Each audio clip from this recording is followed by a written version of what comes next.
Good afternoon. Today is Monday, September the 30th. This Committee of Finance, Diversity, Equity, and Inclusion is called to order. Madam Clerk, please call the roll. Here. Present. Here. Here. Present. Present. All right, please excuse the absence of Councilwoman Spencer. She's requested a excused absence. Okay, we're going to ask if our friends from LISC and the entire team that will be joining them could come to the table first and foremost. This is ordinance number 637-2024 as amended by Council members Hairston and Griffin by departmental request, an emergency ordinance authorizing the Director of Community Development to enter into an agreement with Cleveland Housing Investment Fund, LLC, or its designee to provide development assistance to provide partial funding of the Cleveland Housing Investment Fund.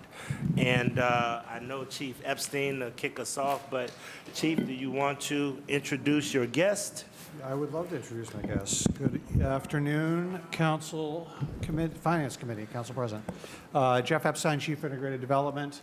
I'm going to let my team here introduce myself, starting with Chanel. Chanel Smith-Wiggum, Senior Vice President, National Community Engagement at KeyBank. Good afternoon, Candace Williams, Executive Director of the Cleveland Office of Local Initiative Support Corporation. Good afternoon, Caitlin Krebs. I'm the Director of Fund Design for LISC Fund Management, which is a subsidiary of LISC Corporation. Good afternoon, Tony Bango, Bureau Chief, Housing Development in the Department of Community Development. All right, thank you. Chief, please proceed. Yeah, we're just working on getting slides pulled up here. And while we're doing that, let me read the amendment. I apologize. I always forget to do that. And the attorneys usually send me a message saying, Councilman, you need to read the amendment. So the amendment states, there is no legal objection to this legislation if amended as follows. 1, insert new section 4 to read as follows. Section 4, the agreement shall provide that a 7-person project review committee, in quotations, is created to review and approve requests for grants awarded under this ordinance. The committee shall consist of 7 members. 5 of the 7 members will have voting privileges and 2 non-voting members. 2 voting committee members shall be LISC appointees. 2 voting members shall be appointed by Cleveland City Council, and 1 voting member shall be appointed by the mayor. The 2 non-voting members shall be appointed as follows. 1 member shall be appointed by the mayor, and 1 shall be jointly appointed by City Council and the mayor. Number 2, renumbering existing Section 4 to new Section 5. This was done September 30th, 24 by Mary Cornley, Assistant Director of Law. Chief, please proceed. Great. Council Committee, we're going to run through some slides pretty quickly here. I know many of you have seen these a few times. And I apologize, Director Hernandez is out ill today. Otherwise, she'd be here joining us talking about the community development mission. But just want to highlight, as I did the other day, we've got a major housing crisis across our city in terms of housing supply. We are going to be pursuing a variety of different strategies to address that. This is one which we think is really quite compelling at helping us towards the goal of protecting, preserving, producing housing units. I'm going to let Caitlin or Candace cover the overview quickly of the fund. Thank you, Chief. Good afternoon, members of the Finance Committee. Thank you for hearing us this afternoon. Just quickly, as Chief mentioned, the Cleveland Housing Investment Fund is proposed to be the response, or one of many responses to the city's affordable housing crisis, both the supply and the affordability. It will provide a sustained investment tool to provide low-cost, flexible capital to really institute more affordable housing into the market. In terms of geography, the target geography are middle market and opportunity neighborhoods. Within the city of Cleveland, this fund will also focus on families. The majority of the fund will be for families at or below 80% area median income. It does have the ability to go up to 120%, but 51% of the fund, or the majority of the fund, will support families at or below 80% AMI. These are for smaller neighborhood-based projects. The average size, we're looking at $1 to $5 million in investment. Around $3 million is the average that we've seen in other funds. Again, this is really to promote equitable opportunity to investment in neighborhoods that have not seen investment for a period of time.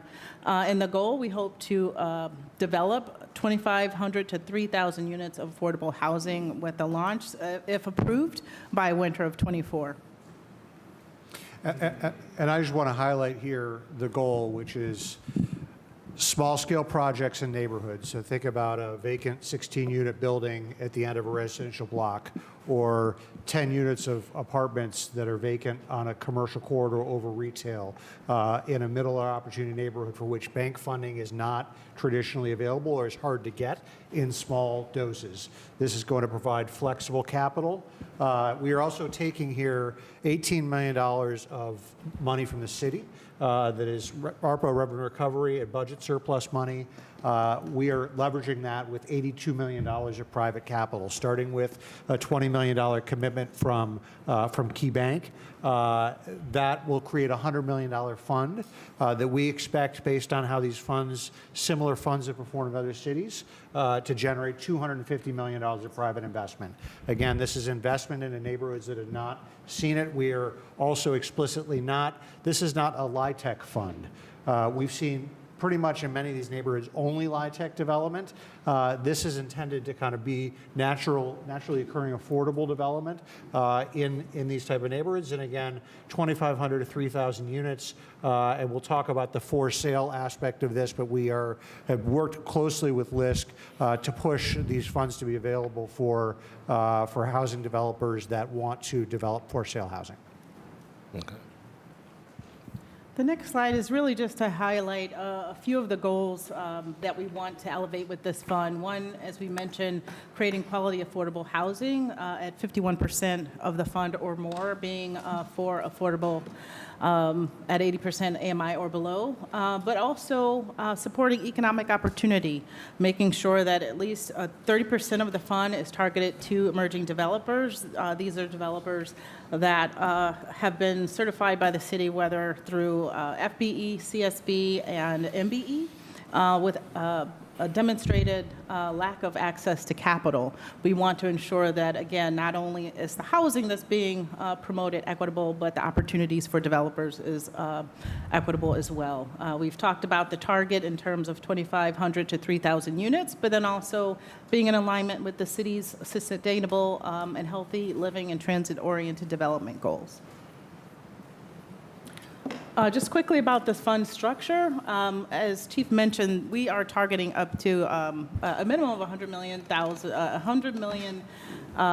fund size, and this is how it happens. On the far left, the boxes, you will see the investment sources, the city being one of them. It's a critical piece to blending down the rate. We secure resources from philanthropy, impact investors, corporations, other banking institutions. We're grateful for the partnership and the support of KeyBank being an anchor investor, along with what we're requesting from the city of Cleveland to start this fund to get to that $100 million target.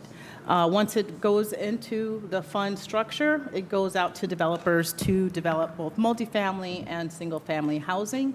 You'll see the boxes below are the proposed product types, both senior financing, subordinate financing, and preferred equity product to bring resources into the market that don't currently exist. And so if I'm a developer working in Ward 14, for example, and I want to take on a small vacant building, I need equity.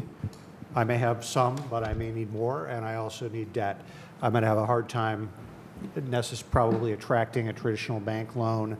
Even if I do that, capital is going to be a lot higher. This is designed to bring in lower interest rate capital and also to provide equity. And I think Councilman Casey, one of the examples we use in thinking about this is Hawthorne, where Sustainable Communities has had a hard time attracting private equity based on the investment track record of the neighborhood. This fund is designed to make that available. One other point I'd add is, again, this is the but-for capital. We're not trying to recreate the wheel with other bank institutions or other financial institutions that are doing great work in the market.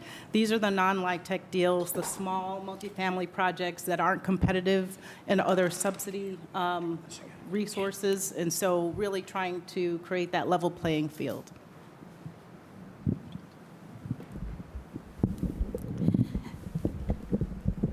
Thank you. So the Cleveland Housing Investment Fund is an opportunity for us to replicate success that we've had in other markets. So this slide demonstrates some of the current place-based affordable housing funds that LISC Fund Management, which is a wholly owned subsidiary of LISC standing for Local Initiatives Support Corporation. So it's obviously imperative that we work closely around addressing local needs and community development strategies. And so just to give a quick primer on some of the opportunities, we currently have over $620 million of assets under advisement that we manage through LISC Fund Management, and we've supported almost 6,000 units of affordable housing. An example of those funds is, these are 3 out of our current 7 funds that are focused on place-based affordable housing. The Partnership for the Bay's Future Fund is in the San Francisco area. That is an opportunity where we act as in partnership with other community development financial institutions, of which LISC is also a CDFI, Community Development Financial Institution. Where we stand, we're designed to stand in between the private sector and community, and in order to deliver capital to community. And the Bay is an example where we are delivering that through other community development financial institutions, and we act as an intermediary investor. The second and third examples here elevate something more similar to what we're proposing with the Cleveland Housing Investment Fund, which is in Charlotte and in Detroit. Both of those funds are just over $50 million in a total fund target size. Both of those funds are actively actually in their second phase. So this points to phase 1 for both of those communities. With their investment, we've been able to invest conventional conventional debt and grants and equity from investors. And then we've put it back out in the market in the form of debt and equity, or equity-like investments. And you see here that it does leverage a real unit impact, with nearly 1,600 units of affordable housing developed in Charlotte, and just over 500, and we are actively still developing and deploying in Detroit, so that unit count will also increase. But currently, we're just about 500 units of impact in that community. Thank you. Just quickly here, I'll reference that these are just stories of impact, and within the slide deck, those are clickable links where you could hear about stories both from the Detroit Housing for the Future Fund, Charlotte Housing Opportunity Investment Fund, and then on the next slide, there are some other examples of various various investments that have happened through our funds. I will highlight the one on the left, happened from LISC Fund Management's national pool. The Black Economic Development Fund supported Victorian Estates here in Cleveland. And so LISC has, through its investments, already been investing in projects in Cleveland, and this gives us an opportunity to do something that's place-based and sustained for Cleveland's neighborhoods. Just quickly here, I want to mention that these are just illustrations only to give an example of what can be possible through this fund in Cleveland's neighborhoods. So you'll see various different project types. Again, these are just illustrations, nothing that's being vetted or evaluated at this time, but there's an example of a mixed-use project in the Westtown neighborhood. This is a great example of what you may see on a commercial corridor that has mixed use, right? Affordable housing on the second floor or possibly third floor. First floor commercial, St. Clair Superior is an example of a new housing typology with Architrainer and working with developers of color that are doing innovative projects with shipping containers. And then on the far right, you'll see an example of a catalytic site with a former CMSD site at John F. Kennedy and the Rec Center doing a complete new construction build. So again, these are just examples of what projects could look like that the fund may see. Would you like one? So we recognize that housing typology is important, and our funds are designed to be able to serve both rental and for sale housing, as well as a multifamily and then single family. And when we use the term multifamily, for us, that also includes, duplexes and quads as well. So with that in mind, we understand that an important thread here in Cleveland is being able to respond to the need for families to be able to have wealth building opportunity through home ownership. So this fund is designed to target at least a minimum of 100 units of for sale housing within the fund structure. And just to get the math on that, our estimate is that that's about $100,000 to $150,000 per unit, which if you were to take the multiplication 100 times 100 times 100,000 rather gets to the 10 million. And so we really wanted to make sure that we're elevating that this is a significant impact that this fund does intend to achieve. With that, there are considerations that we are elevating. In order for homeownership and for sale housing developments to happen, there are external variables outside of what any investment fund can really account for, and that includes, most importantly, the ability for the home buyer to secure takeout financing. So these are, mortgages that are affordable and compliant in order to be able to purchase the home that is being developed. And then with that, there are some, variables that are going to be part of that consideration to securing the mortgage, one of which is the appraised value. So we do want to be mindful that there are often appraisal gaps in these projects, particularly when you factor in pre-development costs in a project.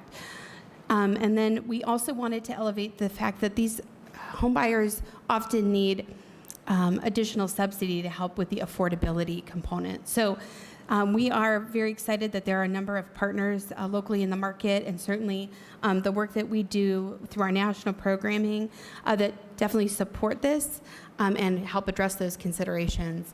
So that I think working together, we really can achieve this goal of 100 units for sale. And certainly, while LISC has said it's a minimum, we're going to do everything we can as a city to push, to the extent that we have for sale housing developers that want to develop in the city, that we can surround them so that we don't have these appraisal gap issues, and we're not required to plug in $100,000, $150,000 of subsidy a unit. We're going to try to push this number as much as we can. There are a variety of other strategies that I talked about at the DBS table that we're going to continue to work with council on. I know many of you were at the manufactured home kickoff for Habitat last week. That is one of the strategies we're really going to be pushing. I'm going to head on this quickly just to zip us. So we've talked a lot about geographic diversity throughout the city. This is a slide from the LISC Fund of Detroit that just shows the diversity across the neighborhoods in Detroit. We have done a lot of work, and I'll talk about in a moment, on a kind of a scoring rubric and a back and forth process with council, the administration, and LISC to make sure that we're evaluating projects across the city. We'll reinforce that the goal of this explicitly is investments in middle and opportunity neighborhoods, not in market neighborhoods. And we are going to do our best, I think, with them to get geographic diversity across the city. So from a process standpoint, we will start marketing, assuming the council passes this ordinance with LISC. the availability of the fund. If you go on to the, for example, the Detroit Housing for the Future Fund page, there is a great website with all the application information for any developer. We'll socialize it through council. We'll socialize it through CDCs and banks to try to collect as broad of a project pipeline as we can. But those can kind of continue coming in on a rolling basis. And then we will work together with CHIF to score projects with the administration, with council. I think it's important to note that the top end of this funnel, where we decide, are these projects that we want to see happen? There will be deep involvement from council and the administration. After that, LISC will make the underwriting decisions on their own without the city. They still ultimately have to, these are loan funds, these are not grant funds, and they still need to evaluate those for underwriting. This is a little bit more of a detailed process spreadsheet that we have worked through with council staff, with council committee, with LISC over the last 6 months to look at the process. And I think critically, we've created this kind of front end, we call it the project review committee. Project Review Committee, that was the nature of the amendment that Council President read in earlier, where Council administration will work to kind of evaluate which projects we want to see move forward to getting evaluated. But there are constant checkpoints with the city and with LISC all throughout the process. We've also put together a detailed scorecard. Again, working with council staff and council committees, this lines up in many ways with the community benefit scorecard that we've been putting together. So there are 425 potential points, and we're trying to look at projects based on the things that we want to see. Developers that have historically had a lack of access to capital. Middle opportunity neighborhoods that haven't seen an investment before, alignment with a neighborhood plan, support from the ward council person, rehabbing an existing building, multi-generational wealth opportunities. So there's a lot of criteria here that we'll be collectively using, and I think this was again developed very closely with council feedback as a way to kind of evaluate. All right, here are the types of projects that we want to see. Tony, you want to cover this one quickly? Yeah, sure. So I want to make it clear that the nature of this partnership with LISC through CHIF is something that's going to require a lot of intentionality between all partners, whether it's the LISC team, the administration, or city councils. Right now, up until this point, the LISC team has committed to a monthly standing meeting to review all aspects of what's going on with this partnership, whether it's reviewing deal flow, reviewing project scoring, talking about and planning outreach to communities and stakeholders. It's problem solving to work through smaller, more difficult applications. And it's reviewing the overall geographical impact and equity of the fund. And then on top of that, they've also committed to a quarterly reporting to the city that is an overall analysis of all of their projects, whether they've approved or denied them, an analysis of the impact of CHIF itself, and the financial status of the program. What I want to be clear about here is that this fund is, let me take a step back. When you're looking at doing development anywhere, but in particular in Cleveland, our ability to do development is really contingent upon the tools that we have available to us in order to do a given project. What this partnership does is it adds one additional tool to that toolbox, and then it's incumbent upon us really to be intentional in how we deploy it in order to make projects happen that wouldn't otherwise happen. So. We're looking at a variety of metrics that we're going to be measuring. We talked about number of units produced and preserved. We talked about that 80% AMI threshold. We're also going to be looking at households that go into home ownership, how we're leveraging other programs that help to drive housing affordability. We've got an explicit target around minority and emerging contractors. I've had conversations with many of the developers that have gone through the EDI program that Cleveland Development Advisors and Village Capital have put on. They're excited about the potential to access capital through this, and we'll be looking at investment and tracking investment by neighborhood level across the map. We will have a community benefits agreement attached to this fund at the fund level, where we will have these requirements, that 100 for sale home requirement. We've talked about the 51% at 80% AMI, a minimum of 80% of the funding has to go to opportunity or middle. We've got a target as well around vacant rehab. We mentioned that emerging developer target. So this will all be documented in a community benefits agreement. I'm going to hit this quickly, and then I want to turn it over to Chanel. You know, I think we see this obviously as a great additional tool for us to bring more housing to the city. I can't say enough. We're going to have banks investing in this fund, and they may get the opportunity to see a positive financial return in a neighborhood they've never invested in, Cleveland. And I think that's a really important piece. We're also going to be bringing in capital from outside the market to invest in this fund that would not otherwise be investing here. It's going to help us do more deals, and we've got way more deals in the pipeline than we can fund. We saw when we put out the RFP for ARPA gap financing, way more demand than we could finance. This is a tool that again creates a lot of leverage for our dollars to get out there. And again, I think this is we have a lot of tools right now. A tool that we do not have is a tool to finance these really small scale neighborhood development and neighborhood rehabs, and this is going to give us that tool. Thank you, Chief. Thank you, Council, for the time today and the time that you've spent on working with us in partnership to create this fund. We talked a lot about the what, but I'm going to actually focus on the who here. In particular, the single moms in our neighborhoods, the nurses, the teachers, those in our community who I would say are likely on the bubble and really are in need of a home, of a safe place to live, to raise their children and pursue their dreams in their endeavors in their lives.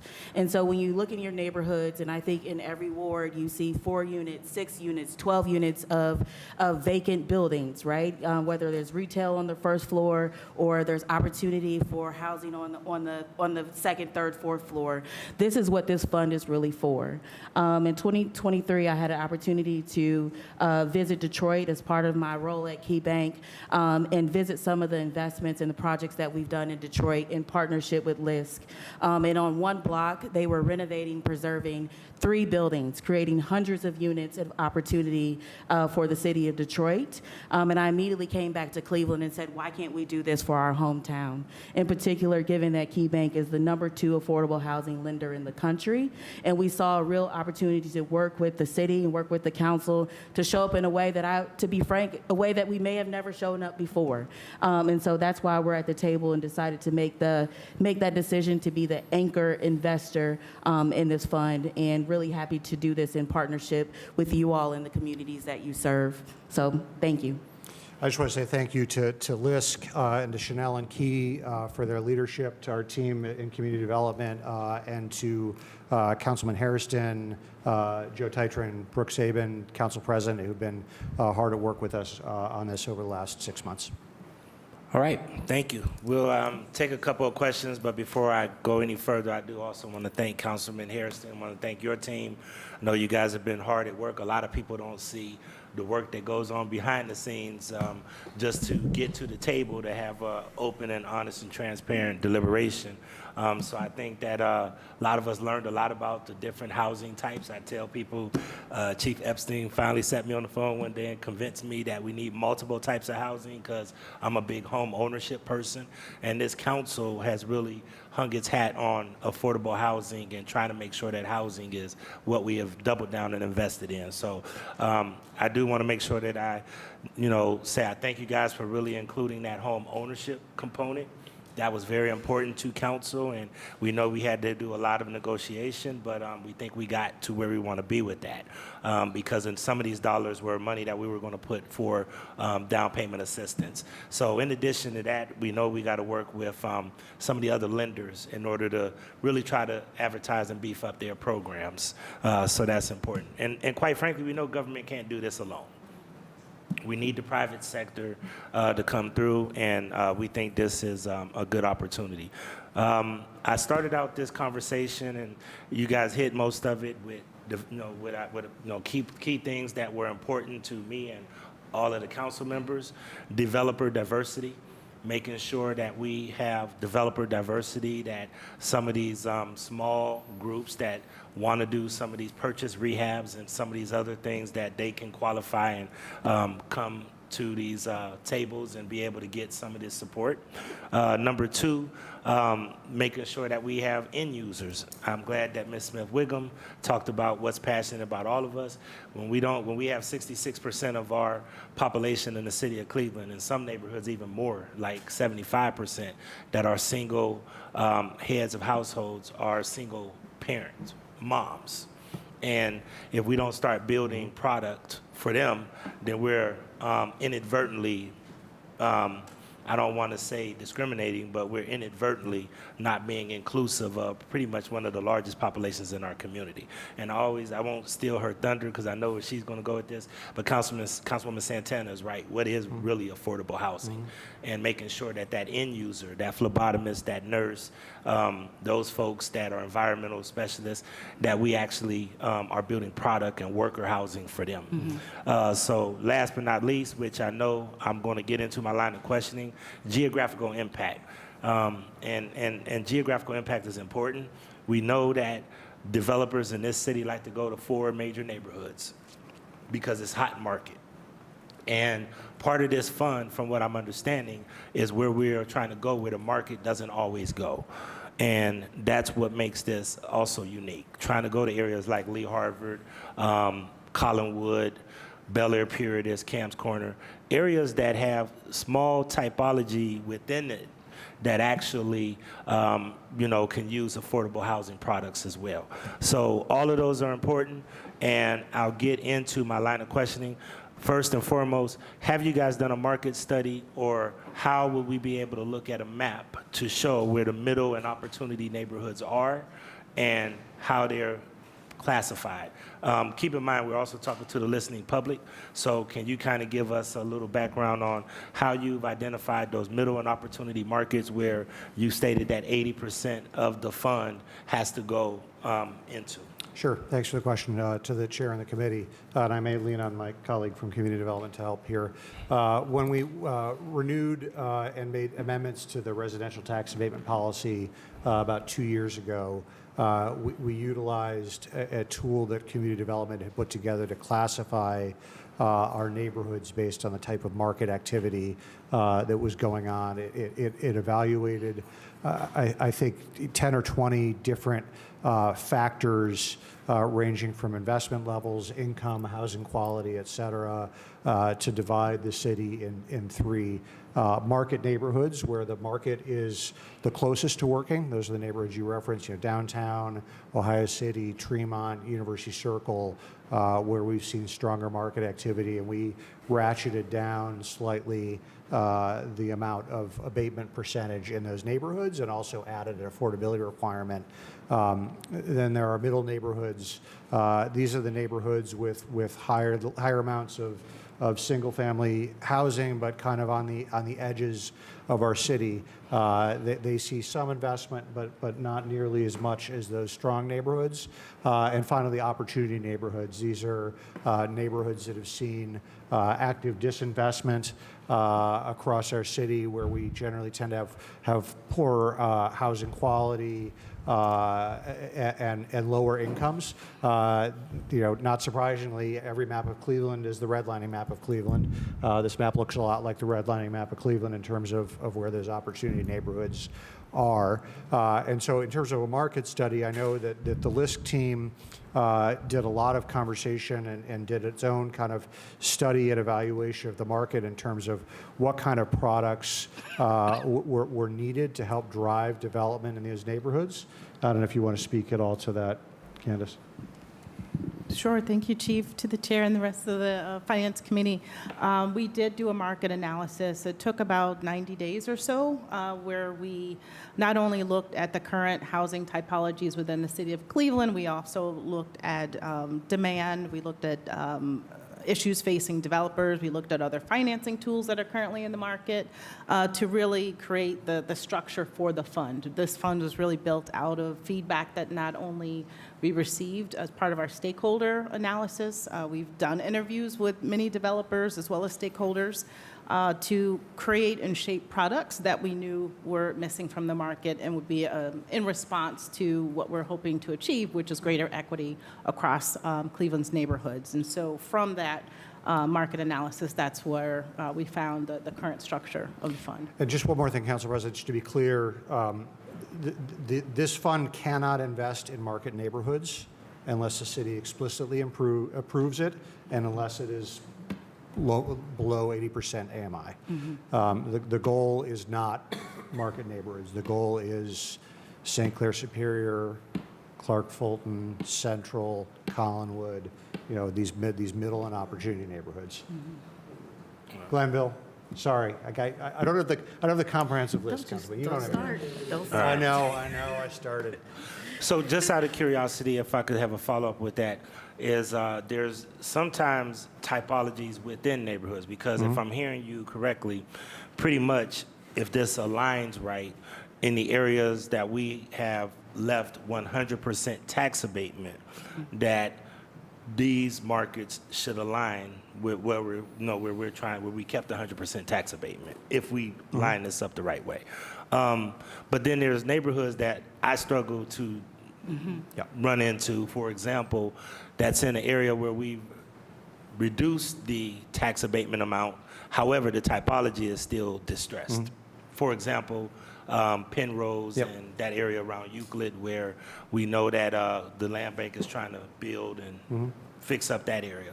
So how will we try to identify areas like that may be in hot markets but still have distressed typologies? Yeah, to the chair, I think that's exactly the type of example that if a project comes up in that kind of area and collectively working with council on the front end, we say, hey, this is a project that we want to support and we think is consistent with the goal of the fund, that will advance then to the LISC team for underwriting. Okay, great. How would developers apply? Or how would you actually put together a list of developers? Because we're going to need to advertise that. There's no shortage of small, low-level developers that might want to be a part of this. How would we make sure that we diversify the developer pool? Yeah, let me start and say, one, we'll do presentations on this fund with the EDI cohort. I was at the kickoff ceremony last week for that group. The city also has a list of a couple hundred developers that we communicate with on a regular basis. We'll blast this out. We'll get information out to council to circulate out. The LISC team will have a website. I would envision that we would do kind of a kickoff event or webinar with Q&A on the fund. And I think the important piece of this is this is a signaling for the city to say, this is the kind of development we want to see.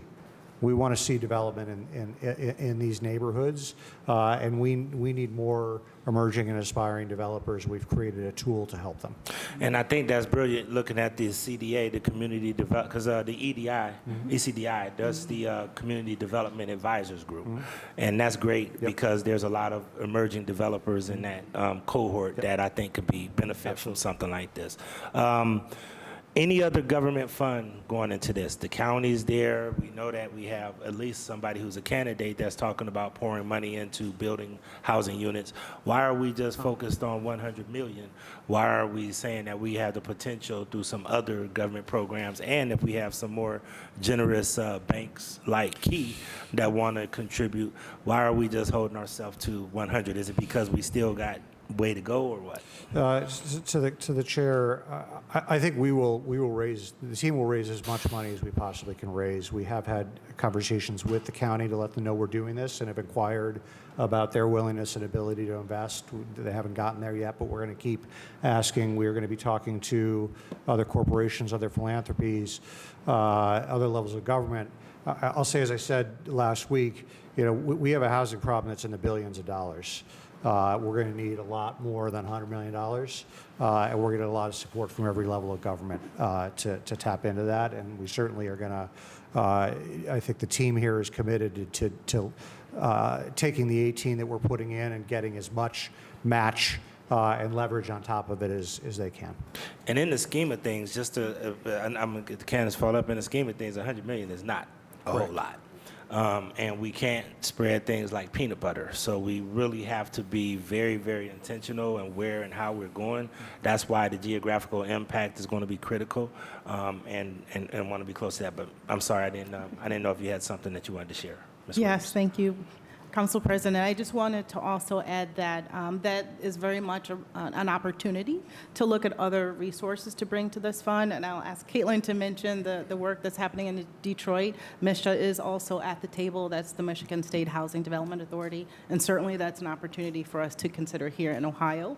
But to your point about geographic equity, being out in community and doing the outreach, spending time in neighborhood is a critical part of this. And so I'm excited about that opportunity to work with members of council and other stakeholders to ensure that we are spending time in the community to make sure that everyone's aware of this fund and how to access the resources. Would you like to add about MSHA? Or? Yeah, I think okay. you've covered it well. And the only addition is that it's just about gaining momentum as well.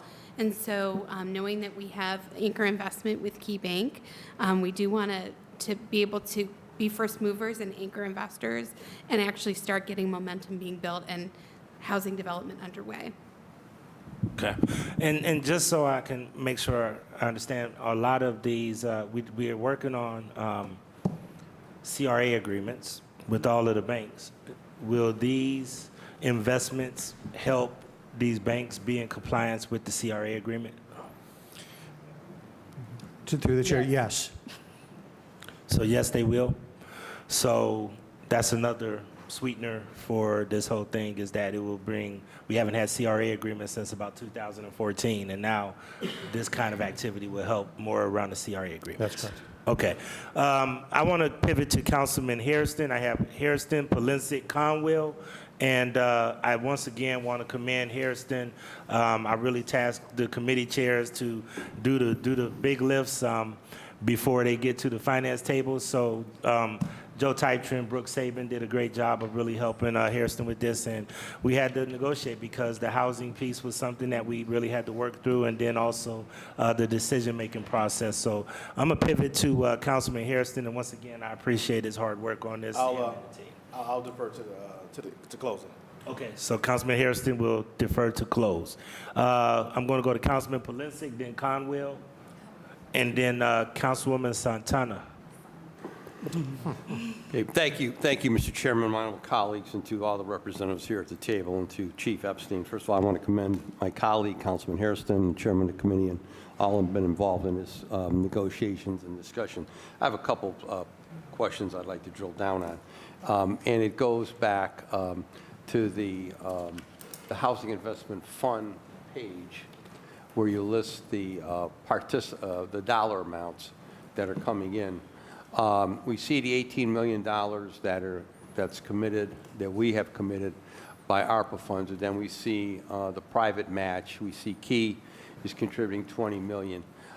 Do we have any other banks and a financial commitment from any other banks? And if they are, who are they, and what's the dollar amount?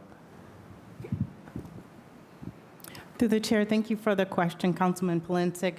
Because CHIF will be a separate entity and LISC Fund Management is regulated by the SEC, we are not able to actively negotiate terms outside of this fund until we have approval.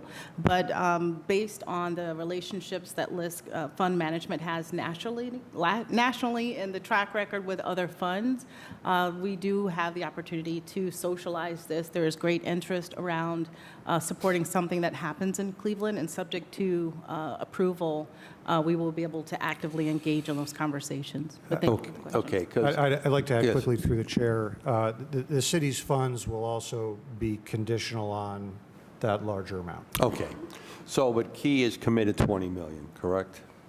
To the council president, to Councilman Polensek, yes. Okay. Let me just step back a moment. And from my historical perspective here, growing up in Cleveland, I was born on a street called 120th in Glenville, between Oakview and Sellers. The same home my mother was born into, my great-grandparents' house. And when I look at 120th, and I drive down it all the time, to remember, have great fond memories, the street is comprised of basically two-family and single-family homes. And that's what Glenville is, and to a great extent, whole sections of Collinwood are single-family or two-family structures. So when I heard at the table that the focus of these funds will be for multi-storied buildings, the question I have, if I was to look at the community that I represent now, maybe I have 24 structures right now that would fall into that classification. That would include some abandoned structures as well, abandoned apartment buildings, storefronts, abandoned. So my question is this, and whoever can answer, that according to the funding scheme here, there'll only be 100 for sale units. So I go back to my original comment. When I look at the city, the neighborhoods I grew up in, Glenville, Collinwood, homeowners, families, and the two-family, like my grandfather lived upstairs where I was born. His brother lived downstairs. The African-American family next door, same thing. The family's living, whole house was comprised of the family. I'm a firm believer, and whoever can answer this question, and I don't know if anyone here at the table can, but last time I was told there was between 18 and 20,000 vacant lots in the city that are in the land bank, not counting the county land bank, and then private ownership. And then I was told if you add in private ownership, et cetera, we're somewhere close to 30,000. I don't even know if that figure is correct, but that's a wild number if that is in fact correct. But so I'm trying to get my arms around this. I believe that if we're going to turn neighborhoods around, really turn them around, not only do we have to have rental property, because not everybody wants to own a home, and we have to have rental property, especially for empty nesters and folks that are just don't want to get into home ownership. But if we're really going to turn neighborhoods around, like Collinwood, Glenville, Lee Harvard, Mount Pleasant, I could go down the list, Old Brooklyn, what we call the middle or edge neighborhoods, it's going to have to be based on home ownership. I'm a firm believer in that. I'm a firm believer that we got to go back to the future. Unless we create home ownership where people can buy a home, because right now, and again, correct me if I'm wrong or off the beaten path here, I have residents in my own ward that are paying rent that is a house payment right now. They're paying close to what a house payment would be, or more, as Councilman McCormick just indicated.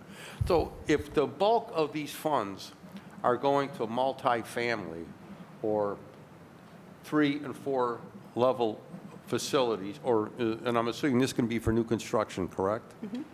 Okay, and rehab. Then, and if it's only 100 units for new ownership, then how do we really address the problem in the city with the lack of home ownership? Because I'm told that the majority of our residents today are renters in the city of Cleveland. And I can see in my time here as a senior member how, my street is, I believe everybody on my street is a homeowner except for one. That's a rarity in the city of Cleveland today. That's a rarity. But how do we get back to create an environment for home ownership? So I'm going to zero in. Would Habitat for Humanity qualify for these funds? Chief? Whoever can answer that? Yep. Through the chair to the councilman. Yeah, I think, so I hear what you're saying about home ownership, and I don't think anyone at this table disagrees with that. Right.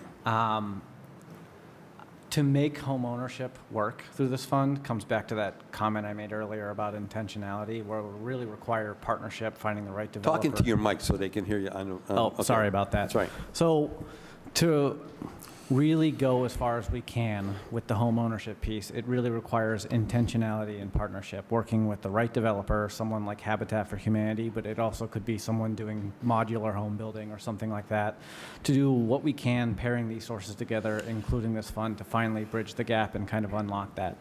I think the second thing that this fund does, and again, it's another tool in the toolbox, it isn't going to solve every single housing problem in the city, is that one key to unlocking for sale home ownership is improving the look and the feel of our commercial corridors, right? Helping activate vacant storefronts and whatnot. And it's not so much that this fund prioritizes multi-story buildings. I think in what we learned in our research is that in other cities, specifically Detroit, it was like 4 to 20 unit buildings that were mixed unit. And so when I think about really any neighborhood in Cleveland, I'm thinking about these mixed unit buildings that have empty storefronts. And in the current economic environment, as it pertains to restaurant or retail, it's really the residential units that are supporting that commercial space on the first floor. So this provides a tool that can help us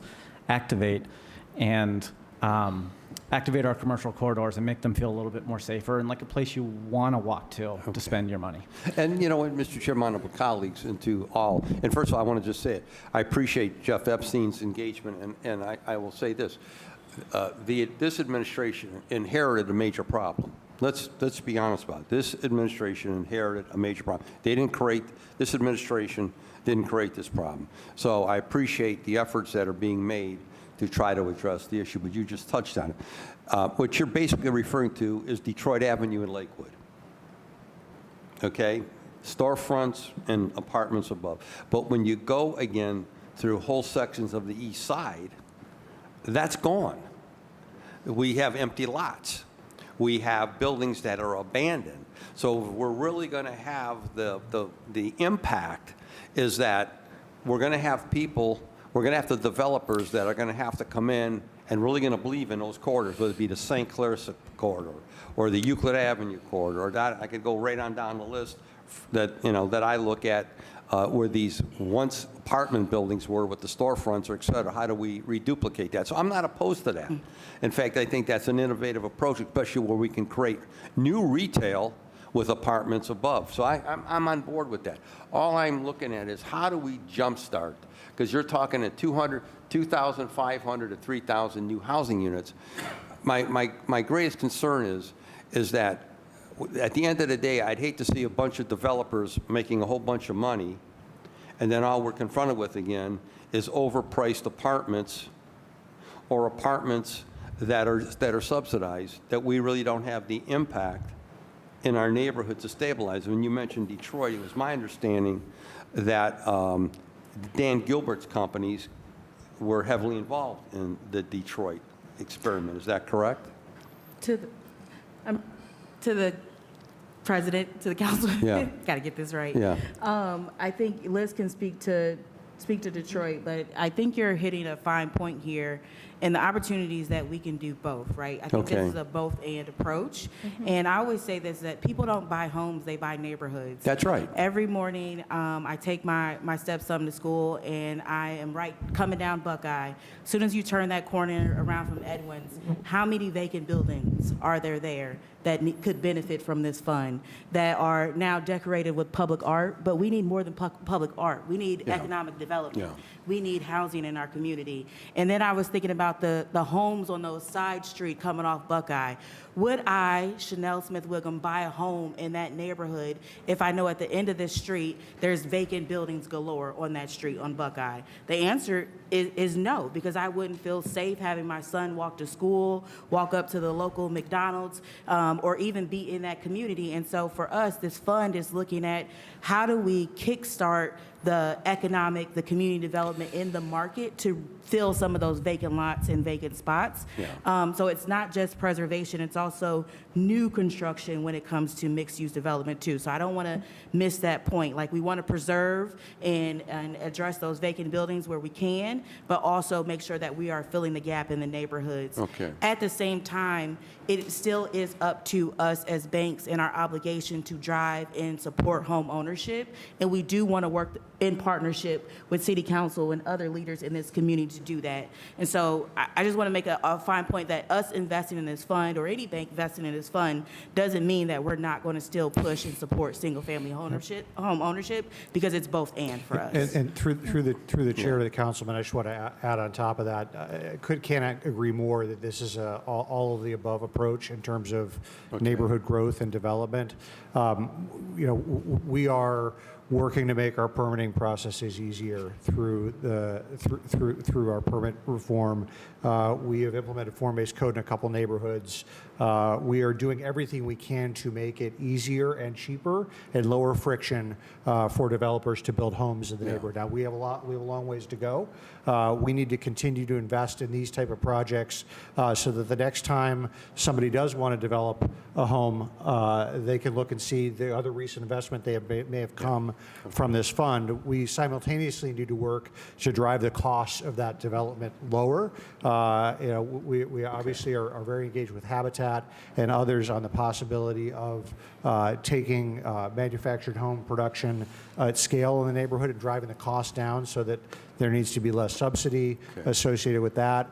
Our community development department right now is reviewing pre-designed and pre-approved plans for affordable homes, so that if you wanted to build a home, we would have a building set that was approved by our building and housing department and by our zoning and planning department to go ahead and build. So there's a lot of steps here. Again, this is one of the tools that will help. Okay. Through the chair.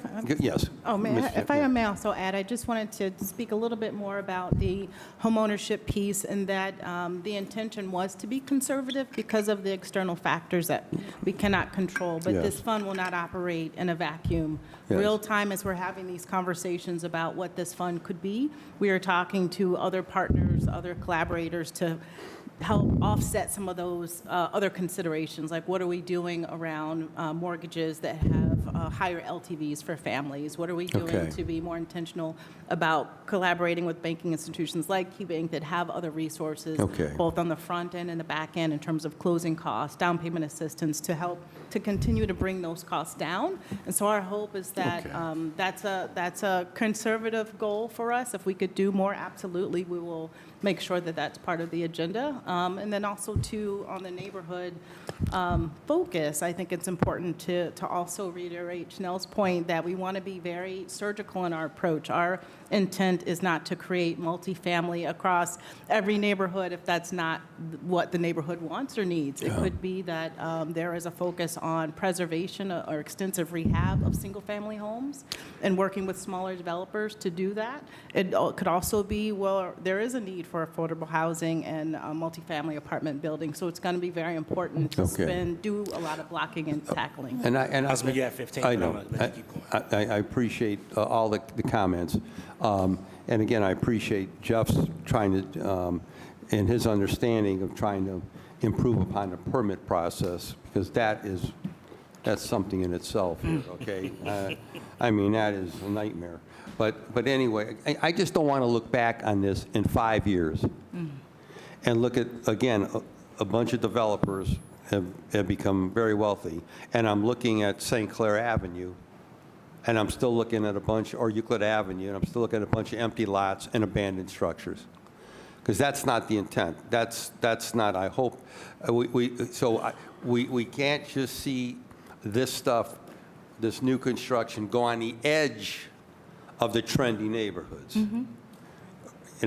Go around University Circle, go around Little Italy, go around Tremont House City, Detroit, sections of Detroit Shoreway, and then again, we're going to see a whole rest of the area, sections of the city still left in blighted condition. So that's my concern, and I appreciate the work that was done by the committee again, by the issues that have been raised. My concern is I want to see single-family homes. I want to see an attention to these empty lots that are in the city, and And I'm hoping that this is the beginning, along with groups like Habitat for Humanity, which I think is an outstanding, wonderful group trying to build new homes in our city.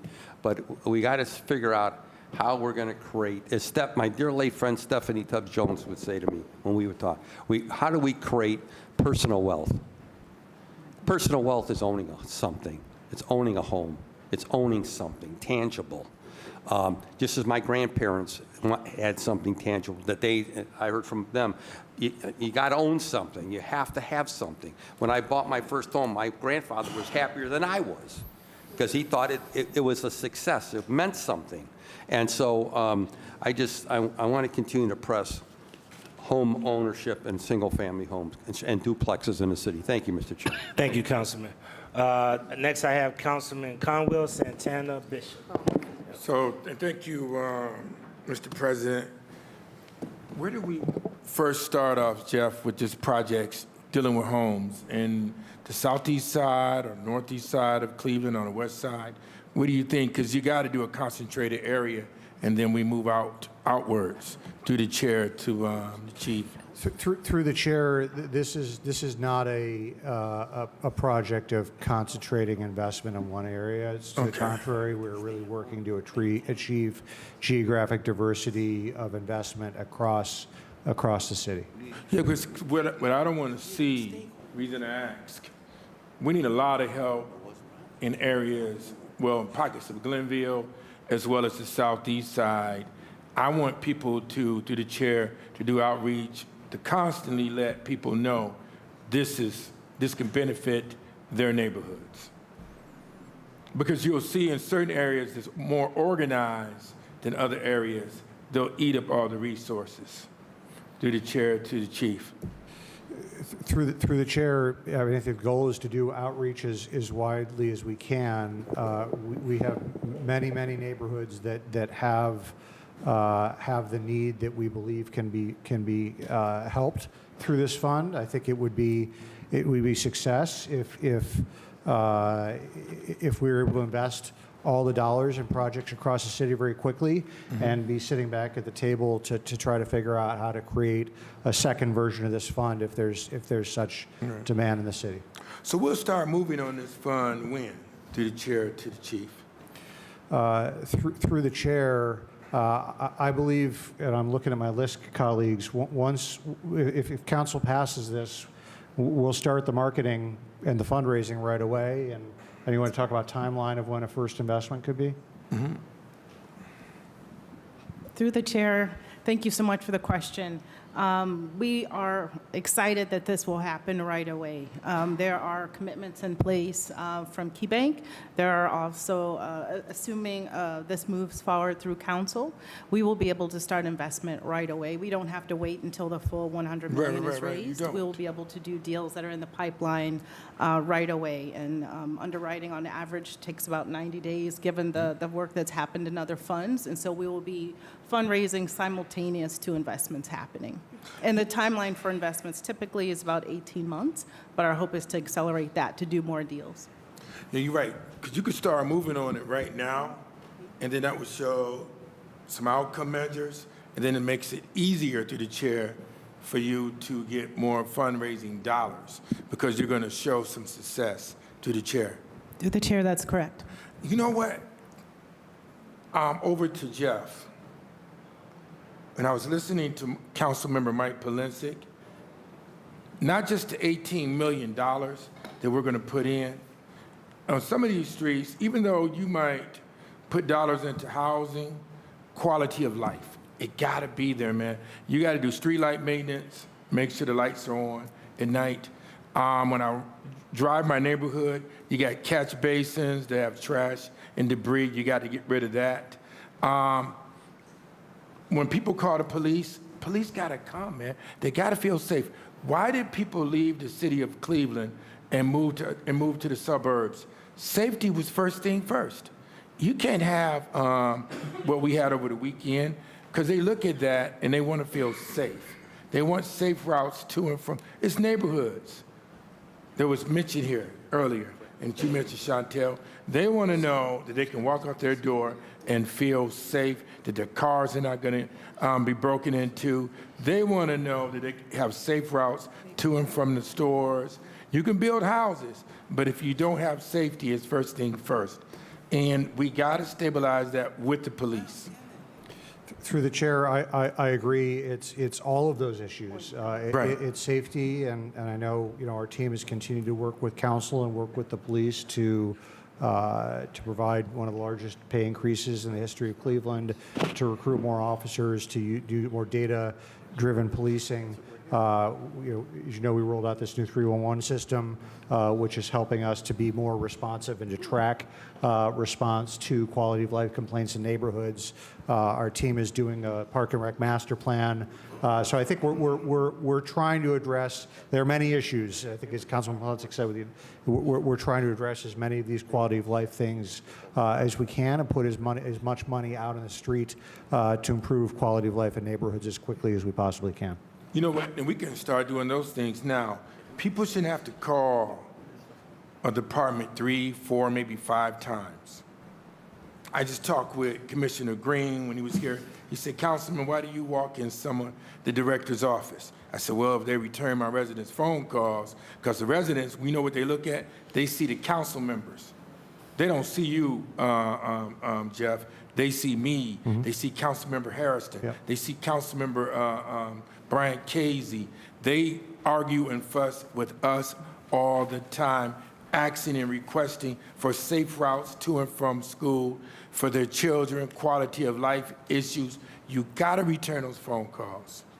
You got to do that to the residents. That's why I even walk into to see the directors, because I'm tired of getting chewed up. So we move forward with this, and you guys project manage it, Liz, but you got to have quality of life. You got to have that, man.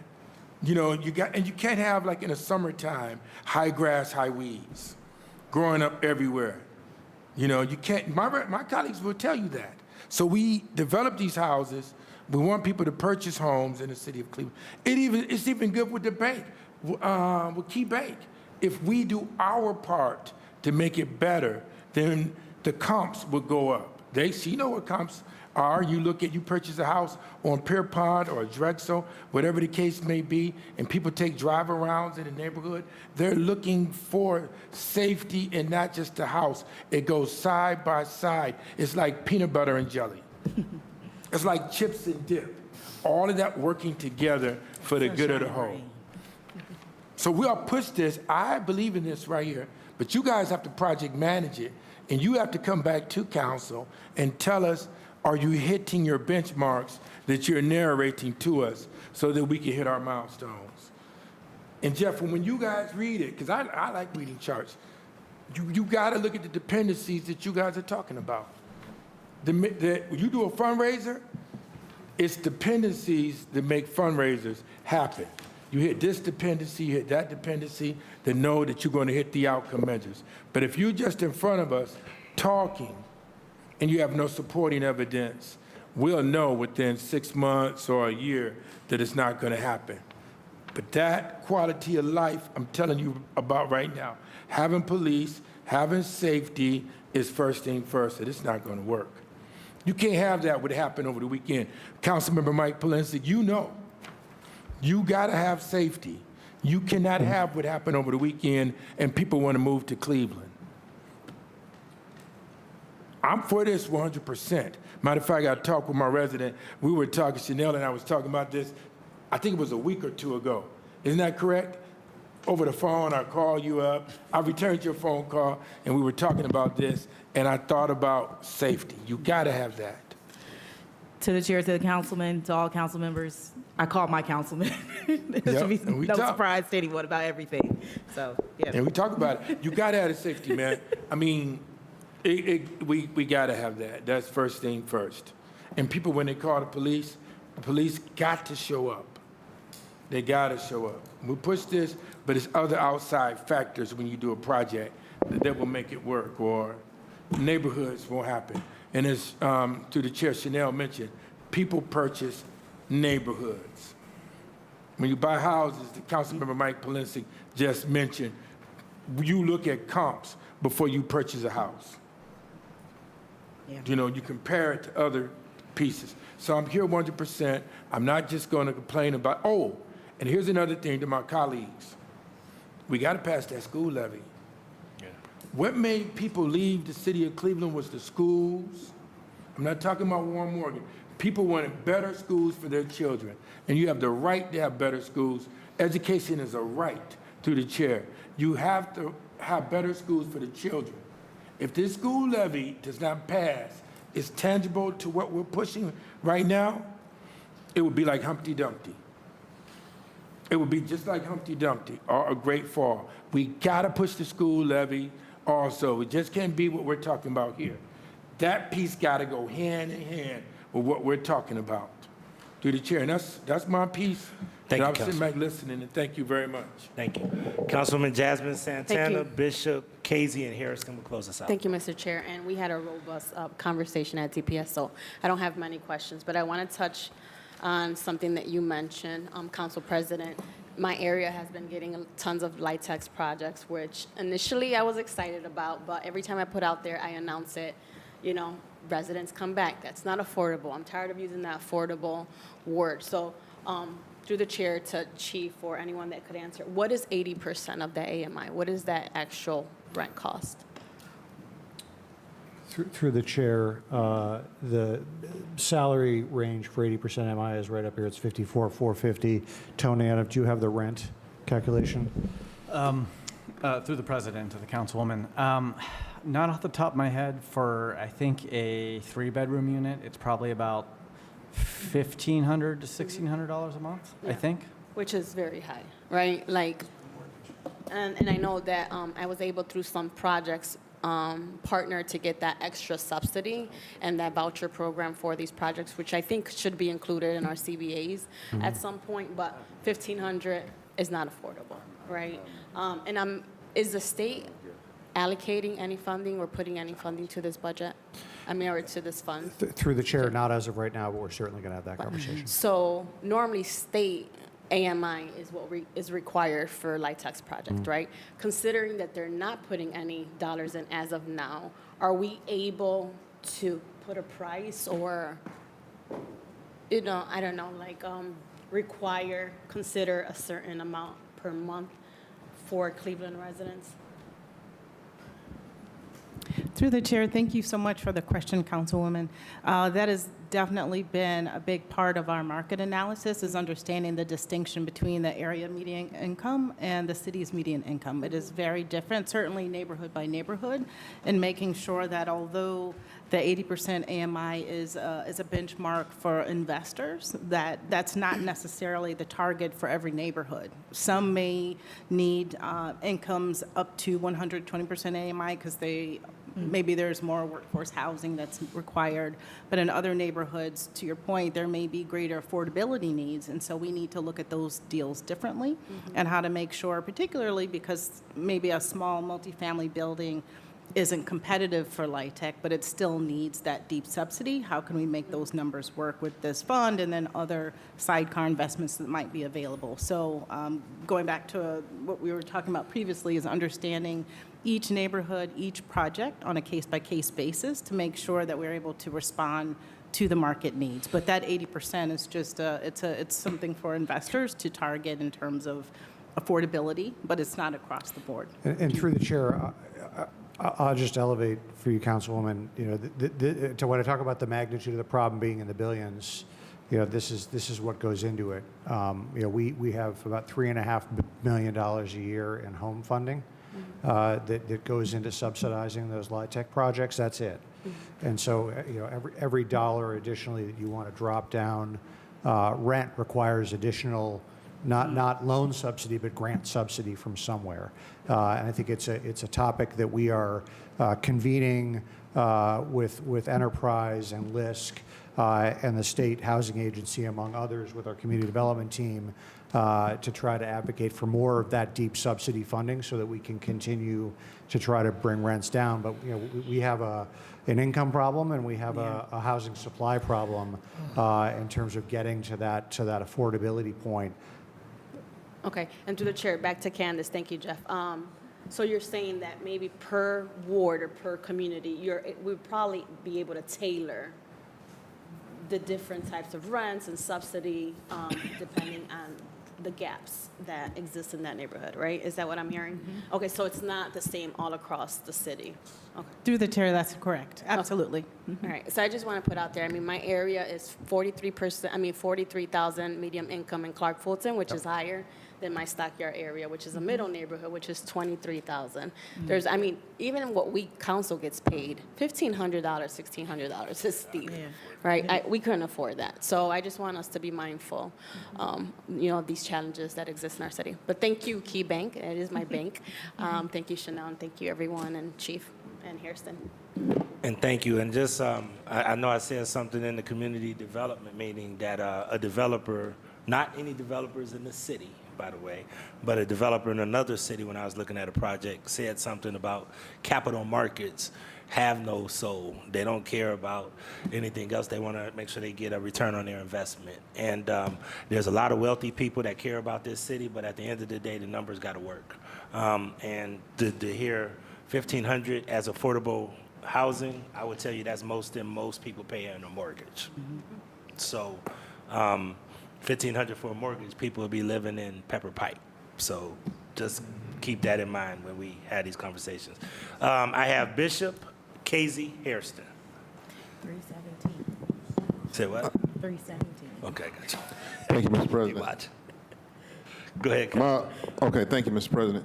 Mr. President, I just want to take a few minutes to thank all of our partners here. I know it's a tremendous amount of work that went into putting this thing together. Jeff Epstein, I want to thank you and your team, your diligent efforts to making the Cleveland a more prosperous place. I want to thank Key Bank. We always need good financial institutions to back our efforts in our community, and especially with the focus on neighborhoods that's been historically redlined and forgotten. And I want to thank List and Candace. Thank you for your efforts. We appreciate your presence here, and we look forward to, and I look forward to working with you in the future. So, Mr. President, I'm very supportive of this, and I just want to echo what my colleague, Councilman Conwell, said about quality of life issues in the city. We do have housing problems. But we have perception problems that is when you live within the city, you get less as far as police protection. Things go on that normally wouldn't go on if you look at other places. So we do need those quality of life focuses from the administration in our neighborhoods, as well as investment all at the same time. I guess we need a lot of things to happen all at the same time. But what I want to ask a specific question about is the new commercial construction in our communities. I hear that you're focusing in on apartment buildings and bringing those units back online to house our folks in the city. But we have a lot of spaces, the big tremendous spaces where we can build things on. Is this fund going to address that and help finance those efforts in some of our large spaces, such as lots where maybe former schools school buildings were in? Through the chair to the councilman, yes, absolutely. That's part of the focus of this fund as well. Keeping in mind that I think LISC's experience in other cities have been the average loan amount out of this fund is $1 to $5 million. So depending on the size of the project, the LISC fund might be a layer of subordinate debt rather than the primary lender, but that is absolutely a target. And I know there have been new construction on vacant land projects in other cities. Okay, and so anyway, I'm excited to get this thing started. And I want to offer my full support of this project, Mr. President. Thank you. Thank you so much. And I know Councilman Bishop is one of those small-scale developers that could probably add a lot of insight to something like this. So just keep that in mind. All right, I have Councilman Casey and then Hairston. Thank you, Mr. Chairman. Mr. Chairman, I forget your name from Key Bank. This is Chanel. Could you reiterate again how much Key Bank is contributing to this project, or can you not?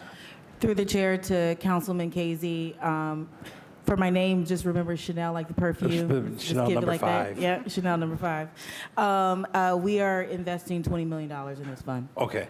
And Candace. Candace, Mr. Chairman, to Candace, you mentioned earlier that you could not divulge what other institutions are going to contribute. However, at some point, will you be able to divulge that? Through the chair, thank you for the question, Councilman. Absolutely. It's just that we could not formally get into negotiations with other investors until we had council approval of this fund and that it was could be an official entity. Okay. But absolutely, that will be part of the ongoing updates that we provide. All right, and then, Mr. Chairman, to Mr. Epstein, when those numbers come available, can you definitely let us know how much Huntington Bank contributes with their generosity of throwing money around to naming rights of entities across the Midwest? We'd love to see how much they want to give to our neighborhood. So if you could keep us abreast of specifically what Huntington Bank contributes to this program, if any. And Mr. Chairman, to Chanel, was that $20 million loan or grant? Through the chair to the councilman, it's $10 million in equity and then $10 million in loan, but I would say at below market rate. Okay, can you, Mr. Chairman, to Chanel, can you give us an example of what $10 million in equity would be? Through the chair to the councilman, Caitlin, do you want to respond to that? Yes, thank you. To the councilman through the chair. So the equity, so all of our funds have a capital stack that is anchored in grant investment, and then there's a layer of equity investment, and then we take what we call charitable debt and we layer that on top. The equity piece in the middle is really patient capital. So at the end of the fund life, as we repay capital back, we pay the charitable debt first, and then we repay equity second, and then any grant proceeds that are remaining in the fund are distributed accordingly. What's important about the equity piece is that it's at risk. So similar to any other private equity investment, those dollars are the ones that are going to be taking the longest time to be repaid back. And if there is impact to the fund in terms of default, that's the capital that would be at the greatest risk of repayment. Okay, Mr. Chairman, to Chief, who pays that? Who pays Key Bank back? When I'm only using Key Bank because you're sitting at the table and you're here as the example. Who is responsible for paying Key Bank back? Yeah, thank you. Or I'm whomever. happy to answer that question through the chair. So the Cleveland Housing Investment Fund is its own entity, and that's, in essence, the borrower of those proceeds. So as we take through Cleveland Housing Investment Fund, we will make investments and loans, of course, outside of that. As those repay, then the entity CHIF will repay back to the investors. So Cleveland Housing Initiative Fund. Investment, I know. Investment, yeah, investment fund. It's a mouthful. Like our $18 million is going into that. The $20 million and whatever from Key Bank is going into that. Mr. Chairman, to the chief, is our $18 million a loan or a grant? Through the chair, it's a grant. So we will not be getting paid back any of our $18 million, whereas other investment individuals who are putting into the CHIF, right? Got it, Yeah, CHIF, will be getting at least partially paid back. Through the chair, if there are funds available once all of the loans that they've paid, that Schiff has invested in and made come back in, we will get repaid. Okay, and then Mr. Chairman to the chief, how long will the CHIF last for then? Is there a stop date on this? Whereas, okay, we've done it for 5 years. The city you only took $8 million from the city. We're going to get our 11 million, 10 million back or whatever. Yeah, thank you. Through the chair to the councilman. So the estimated average fund life will be 15 years. So there are opportunities for there to be extensions. So that 15-year, there is a variable on that, but all of the funds are set up where for the first 5 years of the fund life, after we do the initial close, we will deploy over a 5-year window to make investments to affordable housing developers. And then as those repay, there's a 10-year repayment window. So that's how we get to the 15-year fund life. Okay, and then, Mr. Chairman, to whomever can answer, what happens if the money dries up in 6 years? You went through your $100 million in 6 years. Is it considered a success? It closes, thank you, we've built all this stuff, now we're going away? Or are we Yeah, going to, through- is there a through- plan for continuing? Yeah, through the chair, I think about that in two different pieces. I think the first is how long does it take for CHIF to invest $100 million to provide loans and grants into these projects? And I think we hope that will happen within 5 years. For everything to wrap up in 6 years, it would mean they very quickly make investments. All those projects are successful, finance out with different capital, repay CHIF in its entirety. I think that's a highly unlikely scenario. But you never know. But you never know. But at that point, if that was all successful, yeah, we'd get our money back. Or we could have a conversation with them and say, hey, let's do a second round of investment right away since this was so successful. All right, I just have two other questions. Mr. Chairman, to the chief, where did our $18 million come from? Through the chair, it is $13 million of ARPA funds and $5 million of transfer ordinance. And did we already do the $5 million transfer? Was that done earlier, or are we looking to do that? Through the chair, I believe it was handled at the end of the year. Yes. It'll be, I think it was handled at the end of last year. it was part of last year's, okay. And then one other question, is any of this money available, Mr. Chairman, to the chief or anybody, if we have a homeowner who owns a single-family home or a double or whatever it is, but needs rehabbed, right?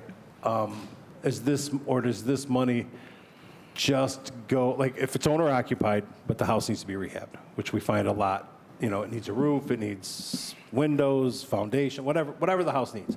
So we'll just say that this house would be eligible, except it's owner-occupied, right?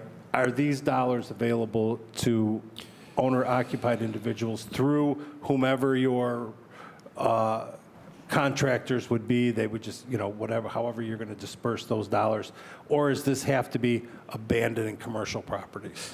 Through the chair, I'm going to look to my list team to confirm, but the goal of the fund is not a home repair fund for individual homeowners. Okay, so, Mr. Chairman, to the chief, if we have two similar houses, same street, same condition, one is in the county land bank because somebody decided to walk away from the house, but we have another guy who wants to stay, or a lady wants to stay in the neighborhood. The house is in the same condition.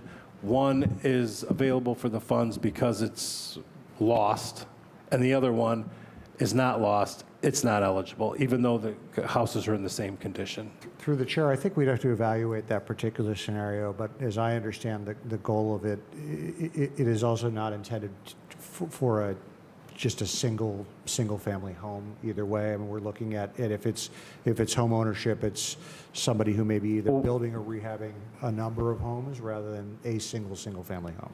So it's not, I thought you said before it was for single-family homes, duplexes, so single-family homes do qualify, correct? Go ahead. Through the chair, yes, they do. Thank you for the question, Councilman. Those are for developers to do the substantial rehab, whether it be for rent or for sale. In the case of an owner-occupant, it's a great example where the local Cleveland office will be working with CHIP as a tool, because there are other resources that we may have available. We are one of the partners with the city in terms of home repair program. We are working with Habitat, Cleveland, CHN Housing Partners, and others. So it could be a situation where we're working with a developer in a particular neighborhood, and there are other needs that are there, so that we can say, oh, is there a resource, an opportunity for that owner-occupant to also be supported? So it's a comprehensive approach to what happens in the neighborhood. Well, Mr. Chairman, to the chief and our team here, I would hope so. I would hope that, you know, having money available for certain homes and not other homes, just because somebody has done the right thing, stayed, and the house, they just couldn't afford to do the necessary repairs, but then we have another house where somebody walked away from. I would just hope that, if nothing else, if we come across those situations, that we would at least have a path for some help for that individual who has done the right thing and stayed and didn't want to leave, but just their house fell into disrepair, which we see a lot of that around the city. Through the chair, look, I think that's our goal through a lot of the home repair programs, to make sure we have dollars available. I guess I should maybe clarify that this fund is not intended to provide a 30-year fixed-rate mortgage for somebody who's buying a house. In the event that we're doing home for-sale homes, it would be, a developer who's taking on rehabbing a house and is then going to sell it, and in turn then pay off the housing investment funds. This is not direct to homeowner financing. Okay. So just one last question and then a comment. Mr. Chairman, to the chief, is there any stipulation that these contractors come in and they sell to owner-occupied individuals, or can they turn around and sell it to somebody from California? You know what I'm saying? Or from Maine or wherever, an investment property owner? Or do we have a stipulation where if you're getting these dollars and you're rehabbing the property and we're helping you do all that, then you can't turn around and sell it to somebody who's now I'm not saying a property investment owner, because we have good local ones, but I'm talking an out-of-state person where the property's going to end up back where it started. Through the chair, that's the goal. Yes. Okay. And then just to reiterate what Councilwoman Santana said, $1,500 is $600 more than I pay for my mortgage. So, I can't see certain neighborhoods in the city being able to afford $1,500 rents. So I cannot saying that some can't, but when we're doing this, I really, really, really hope that you take into consideration, what is affordable to a neighborhood and an individual, more so the individual, because we could have somebody who maybe could afford $1,500 and wants to live in a specific neighborhood and be paying the highest rent in that neighborhood. But I really hope that we take into consideration that, across the board, and more specifically in individual neighborhoods. Thank you, Mr. Chairman. Thank you. Councilman Harrison is the final word. Thank you, Mr. Chair. Thank you to the Finance Committee for your questions, very good questions. As we've heard that we had an almost 4-hour meeting last Tuesday. We were able to talk through a lot of issues, concerns, address a lot of uncertainty that individuals may have had with the fund. Very unique what we are doing here as relates for us in the city of Cleveland, although we know others have done this across other parts of really our region and outside of our region. North Carolina, the Bay Area, and other places where this fund has been very successful. So I'm really supportive of what the List Fund team has brought to us, in addition to one of the first-in investors, not lenders, investors into this fund, Key, very supportive, along with the city of Cleveland. A couple of things I wanted to make sure that we emphasize is that we're starting with at least of 100 units. Now, if at some point we go through this and we are able to fund more than 100 units, the fund is absolutely open to doing that.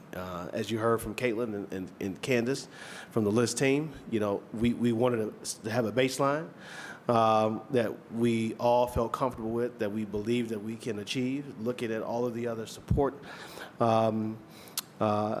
programs or other opportunities that exist as relates to home ownership opportunities that currently exist in our market that we can partner with to help, get these units out on our streets. And so, again, this is a baseline of 100 units that we are looking to produce here.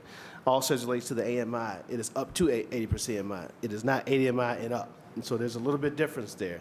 So you kind of, when a developer comes and they ask the council member for a letter of support so they can get more points for their project to score, that is a time where a council member or whomever can have that discussion and say, hey, I'm not looking to support a project that's 80% MI. You need to be lower than that.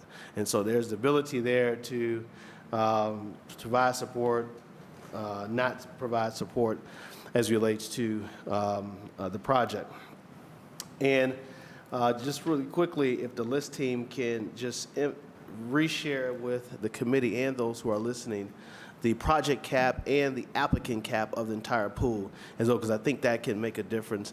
That will make a difference for folks who are listening, because I think there's folks who maybe didn't watch last Tuesday are concerned about a project or two coming in and gobbling up all of the $100 million for a project or two, which can't happen. We see massive, massive, massive multifamily projects that are being built across our city that are $30, $40, $50 million. And we want to ensure that this fund will not allow for a project of that size to suck up or gobble up, majority of the funds with one or two projects by one particular developer or applicant. Through the chair.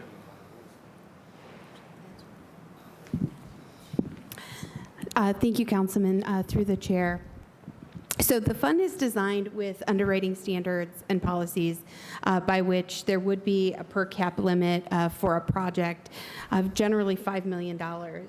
So the fund is designed often for our financing to come in for a project within their capital stack. So there ideally will be other sources of capital, whether that's blending in some traditional, conventional bank, debt or investment, as well as potentially other sources of, equity investment or otherwise. So that $5 million is generally a subordinate lien position in terms of financing more broadly on a stack. And then you raise an important second point, which is not only are we looking at a cap per project, but also for any one potential borrower, developer group. And so generally speaking, we'll set a policy, but for our experience, generally speaking, that cap is usually somewhere up to about 15% of the overall fund that's been raised wouldn't go to any, one borrower. And through the chair to Kaylin, can you briefly just share why that is the case, and why do you have that sort of type of policy now with LISC in Yes. this type of funds? Yes. Oh, thank you so much for this great question. So to the councilman, through the chair, we really are interested in ensuring that there's going to be both equity in terms of geographic disbursement, as well as managing the risk of repayment.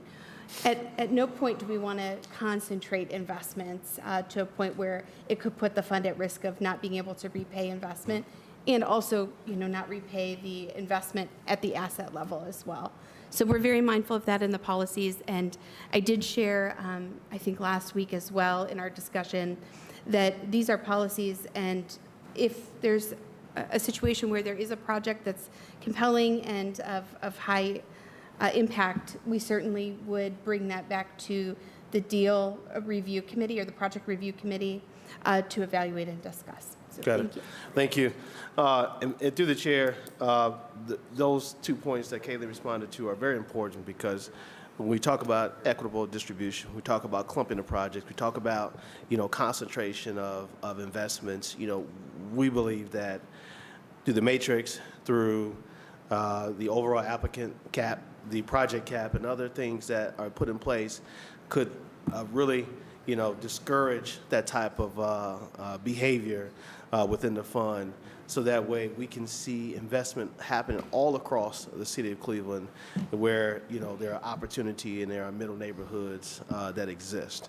And I completely understand my colleague's point, Councilman Polizek, when he spoke about where the focus is going to go to the edge areas of some of these trendy neighborhoods, right? Well, that is the reason you have this project review committee who will have eyes on these projects as well, because if we begin to see that that is happening, then we can determine whether that's a project that this fund wants to support or should support as they, come into the as folks apply for these dollars, which is very important. And I'm going to make an amendment, an additional amendment shortly as it relates to the project review committee. But I think all those things together are important. I think it helps, ensure some of the issues that maybe we're concerned about. And this team has gotten together, has done a great job of kind of, addressing some of the issues. Where we are today is not where we started, right? We're in a very different place. I think a better place for all of Cleveland, and happy to support what we have brought forward here today. So with that being said, Mr. Chairman, just a couple of, I know at the DPS meeting, we discussed amending the file attachment, and I believe the new file attachment, did we receive that? The new file? It's on our tablets? Okay. So we talked about the new file being updated to reflect the current deck that has been provided to us and information that we've been discussing. And so we'll need to amend the file attachment to do away with the older file attachment and adopt the new file attachment. I don't know if that'll be file attachment B. I'm assuming that'll be file attachment B that we will add to the ordinance. And then also we discussed ensuring that deals can continue to happen and nothing is stalled, that we add alternates to the voting member side of the committee, and so that whichever appointed authority can also appoint an alternate, so that way if one person cannot be there, the alternate can step in and to ensure that the projects are continuing through the process. All right. So, Attorney, do you have those two amendments? Through the chair, yes. Okay. So we're replacing the file with a file B, or whatever replacement. Correct. And then, Councilman Thurston, you would like alternates in the committee? Would you please repeat that? Yes, like to add alternates for the voting members of the 5 voting members of the committee. Okay, so an amendment has been proffered. Do I have a second? Do we have a second? Councilman Bishop has seconded. Any discussion on the two amendments that Councilman Harrison has put forward? No, Mr. President, I do have a discussion on it. Okay, please proceed, Councilman. These committee members, chair, maybe to Liz, how are they vetted out, and what kind of qualifications or backgrounds do they have to monitor this? It's spelled out in the legislation, Yeah. but if anybody wants to... It's in there? Yeah, but I will tell you that council has, well, it's in the legislation if you want to take a look. So, Mr. Chair, I can jump in with Councilman Conwell. So there's 5 voting members, there are 2 non-voting, 2 from council, 2 from LISC. 1 has to be from the LISC fund management, and 1 has to be from the local office. And then 1 from the administration. There's 2 non-voting members, 1 from the administration and 1 jointly appointed by the administration and Cleveland City Council. And so that is a group. Once it comes to the pipeline, it will go to the project review committee to discuss, and then at that time they'll vote to move whatever projects to the underwriting process, which the LISC fund team will handle solely. And they're all experts, and what kind of backgrounds do they have? That's the question I was asking. Yeah. You telling me quantity, I'm not beating up on you. Sure. But I want to know the qualifications. If you're going to monitor something, then I need to look at expert opinions. Sure. Just because you put in 2 people, I mean, I don't know, are they experts or what? Sure, it'll be appoint her. Each appointing authority will vet who they choose to appoint to the committee. I'm certain that the folks will appoint somebody who has some level of understanding as relates to the work that is being carried out. And again, with this type of fund, it is required by the LISC team that these 2 individuals, 1 from each of their sectors, be appointed to the committee in order to effectively manage the fund. All right, any more discussion on this, on these 2 amendments? Any more discussion? Seeing no other discussion, all in favor say aye. Aye. Any opposed? The ayes have it. The amendment carries. Therefore, ordinance number 637, 2024, as amended, stands approved. Thanks, everyone, and thanks, everyone, for Thanks, your Mr. hard Chair. Just want to make sure that before we leave, that we council staff really stepped up in a very big way, as they always do.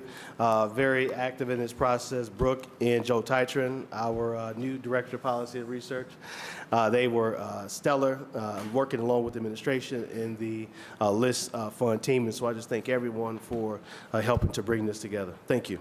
Thank you so much, Councilman. Thank you for your work on this as well. All right, this next one is for community development. Again, I'm not sure who's going to sit in for this one, but this is ordinance number 988-2024 as amended by Council Members Hairston and Griffin by departmental request, an emergency ordinance authorizing the Director of Community Development to apply for and accept a grant from Living Cities to support an implementation of strategies associated with the affirmatively furthering fair housing equity plan initiative. And the amendment is as follows. There is no legal objection to this legislation if amended as follows.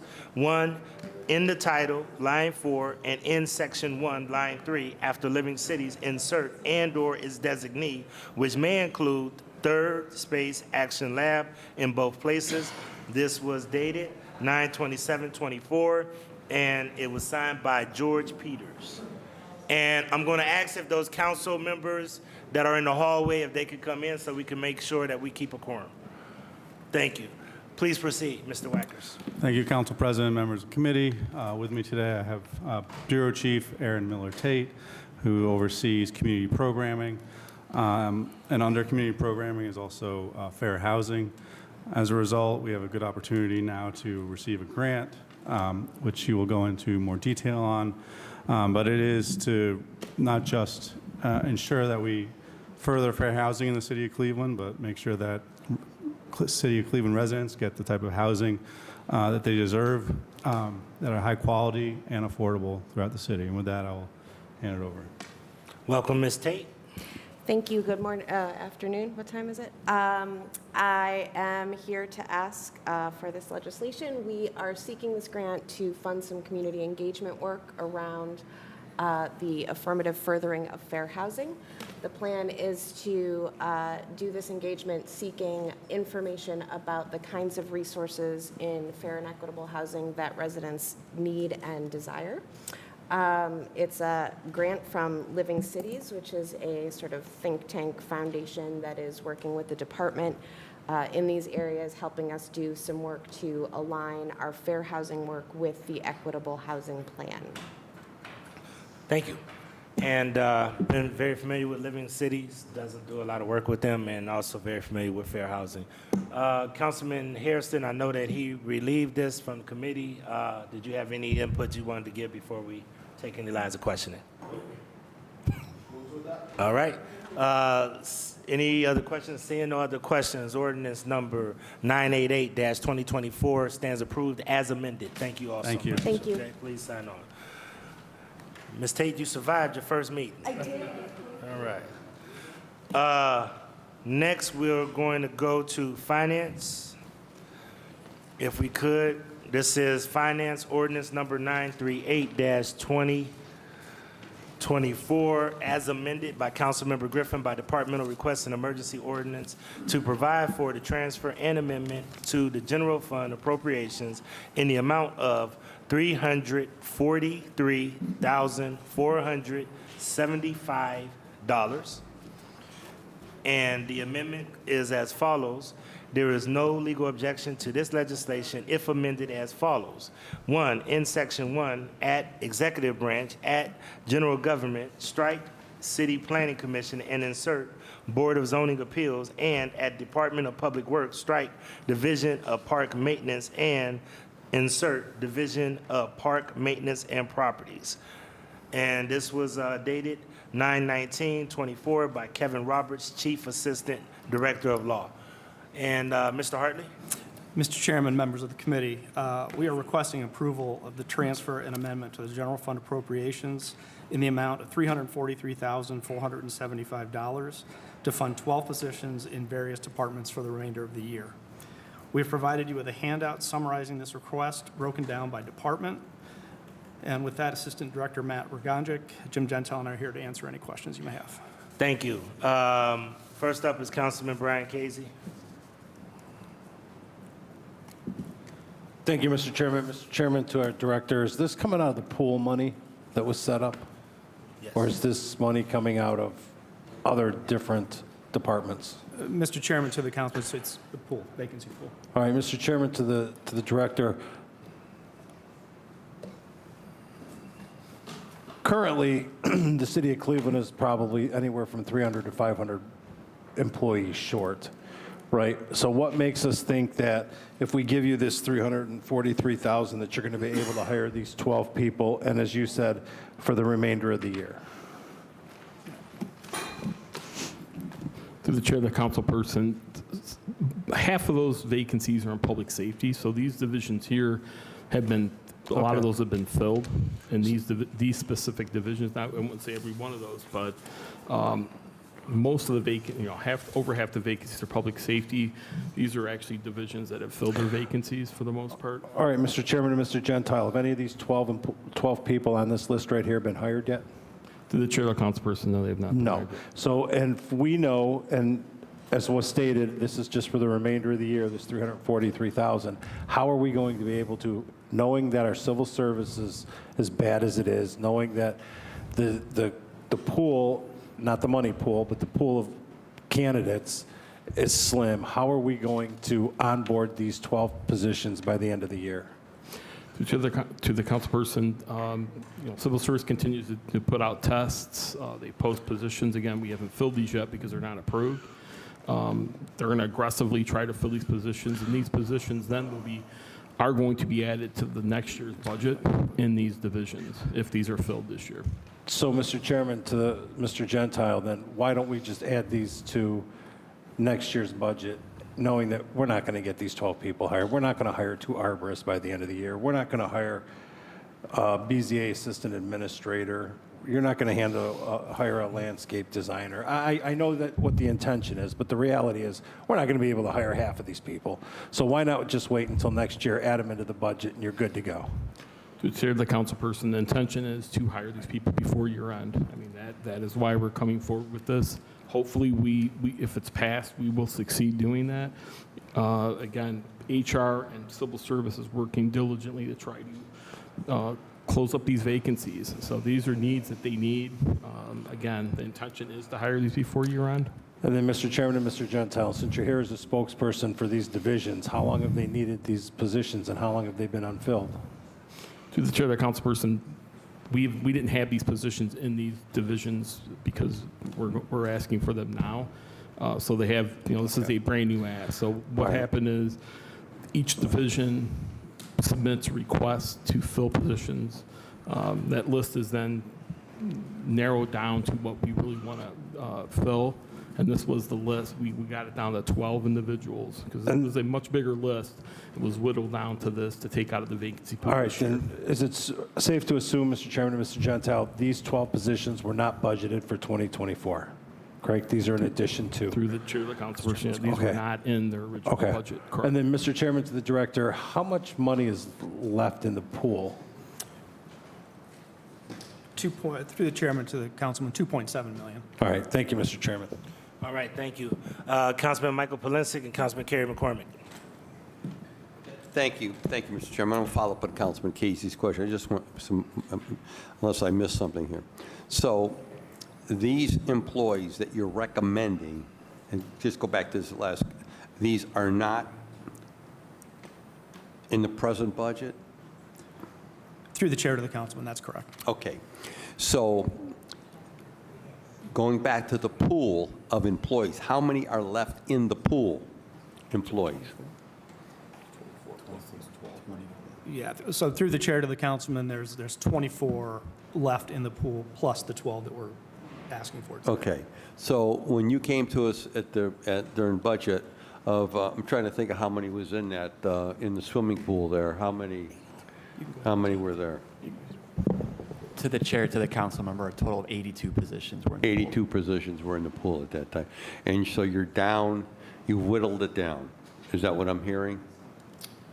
through the chair to the council person, yes, there's 12 we're asking for now. That would leave an additional 24 in the pool if we get these 12 out of the pool. Okay. So, and going back to Councilman Casey's line of questioning again, you expect these people, well, you would expect them to come on when? Through the chair to the councilman, prior to year end. I don't know that we have specific dates Prior for to each. year. For each. Okay. So this is what, Mr. Chairman, my honorable colleagues, this is what frustrates the living tar out of me here at this table. We had kicked around the whole issue of EMS billing for God knows how long.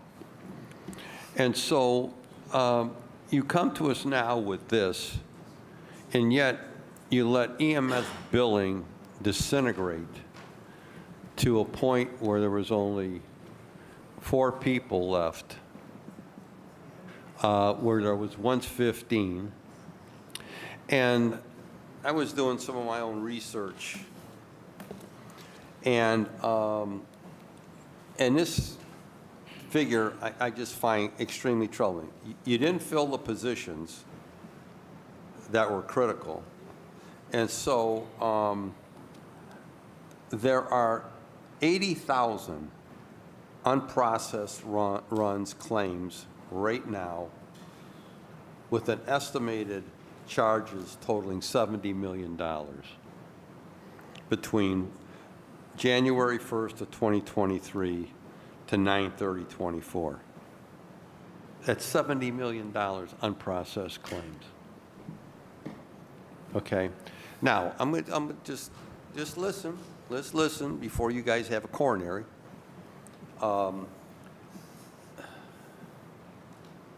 There were and from February 2023 to May 1st of 2023, there was 10,085 unprocessed claims, and that was $9.1 million. To date, you've only collected $3.1 million because you let the staff just disintegrate. So now here we are. You're bringing on new folks here and recommending, and I'm sure every one of these is needed, and I have no reason not to support it. But you just awarded a contract. So this is what I'm asking, Mr. Chairman, through the chair, through you, and through the acting finance director. You've awarded the contract now to a company out of Pennsylvania. And I want to know, and you don't have to tell us today, but I want to know what they're being paid. Are they being paid per claim, or are we paying them a flat rate? Because you wouldn't fill critical positions in EMS. And as you've indicated to us right now, these positions here, these 12 positions are significantly needed, but I don't see any of them on here, maybe except one, a grant specialist. I don't see any of the other positions that are revenue producing, unless I'm missing something here. You're raising the salary of an assistant administrator, but critical positions in EMS you didn't fill. So I'll make that request, Mr. Chairman. I need to know what we're paying Quick Med Claims, the new vendor out of Pennsylvania. I need to know that. I'm making that official request. So, because this Mr. just Tyson? irritates me to no end. Mr. Tyson, do you have that? Yes. Okay. Okay. And then I'm going to ask officially. I want to know how many unprocessed claims runs, what those total as of this point. From January 1st of 2023 and now to 9/30/2024. I need to know what that figure is, that dollar amount. So you don't have to tell me now, but I'm going to request that. Sure. Okay? Because you want to fill 12 positions here, but you wouldn't fill the positions in EMS billing. You let it disintegrate. And that, to me, was malfeasance, incompetence, however you want it, and that's not on this finance director, because you're acting. But let me tell you something. Somebody made a terrible mistake here, and I don't know what you want to call it, incompetence, malfeasance, I don't know how you want to label it, but to find out, when I'm looking at the dollars that are owed this city, this is outrageous. outrageous, because positions were not filled, or you did not increase the pay band, and you could have done it as you're doing it in other positions here. Thank you, Mr. Chairman. Through the chair, the councilperson, yes, there is a big backlog of claims, and we are severely under collecting, but 80 million, we would have never collected that. We collect about 12 million per year, 12 to 14 million.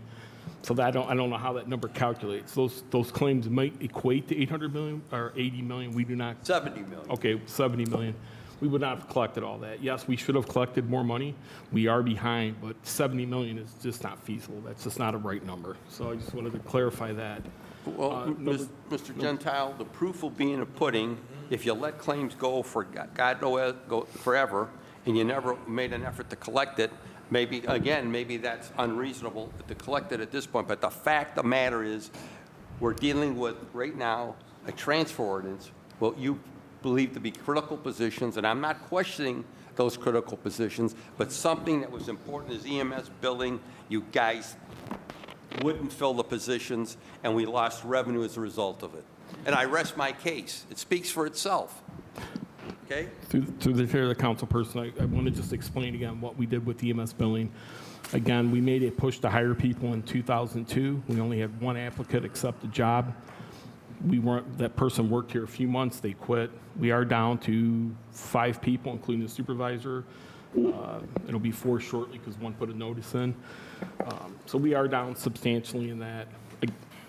There's no other major city in the state of Ohio that is self-collecting EMS billing. We canvassed the 10 largest cities, including Cleveland.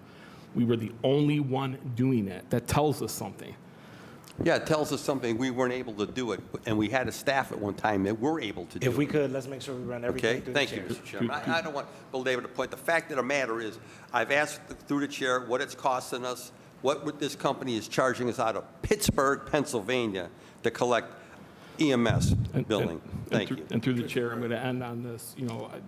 This was not incompetence or malfeasance. There was research done on this, and the research pointed to hiring a private company.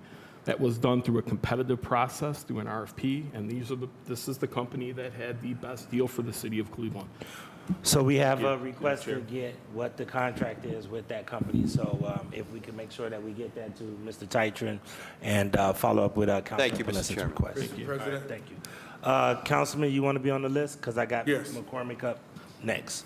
Okay, Councilman McCormick, and then Councilman Kevin Conwell. Thank you, Mr. Chairman. Chair to the Director, Mr. Gentile, good afternoon.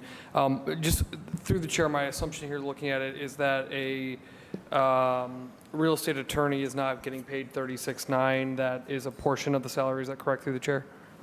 Through the chair, yeah, that's for the rest of the year. The rest of the year. Okay. All right. I'm glad to see that because you're not going to hire anyone at $36,900 and with a law degree. So, Mr. Chairman, I want to clarify for myself, Mr. Gentile, through the chair to the administration, you all asked at the previous budget to have flexibility within a hiring pool. Is that correct, Chair to the administration? Originally, you wanted to be able to hire essential positions when needed. Is that correct? Through the chair, yes, that was the Through the intention. chair to the administration, we said no, you can't do that. Is that correct?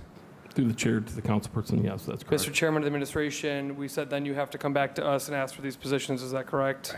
Through the chair to the councilperson, yes, correct. Mr. Chairman of the administration, that's exactly what you're here doing today. Is that correct? Through the chair to the councilperson, yes, Okay, that's I just correct. want to make sure that I'm not crazy. So you're following exactly what we told you you have to do for hiring through this pool. Is that correct? Through the chair, that's correct. Okay, thank you. Thank you, Councilman. And just for the record, that's the reason why it's on the agenda today. I go through every piece of legislation, and that's pretty much what I came to the conclusion of. So exactly what you said is the reason why it's on the agenda. Okay? All right, Councilman, where'd he go? Conwell. All right, we'll put him back on miscellaneous. Hearing no other questions, ordinance number 938-2024 stands approved. Thank you. Thank you. Thank you. And you know what? I wish I could. Mr. Gentile's pretty good, isn't he? He does a good job of being an explainer in chief.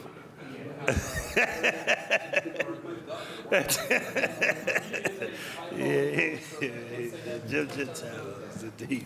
All right, next we have ordinance number 809-2024, capital projects by Councilmembers McCormick, Bishop, Hairston, and Griffin. Departmental request, an emergency ordinance to change the name of a portion of West Roadway to Sherwin Way. And I'm going to have the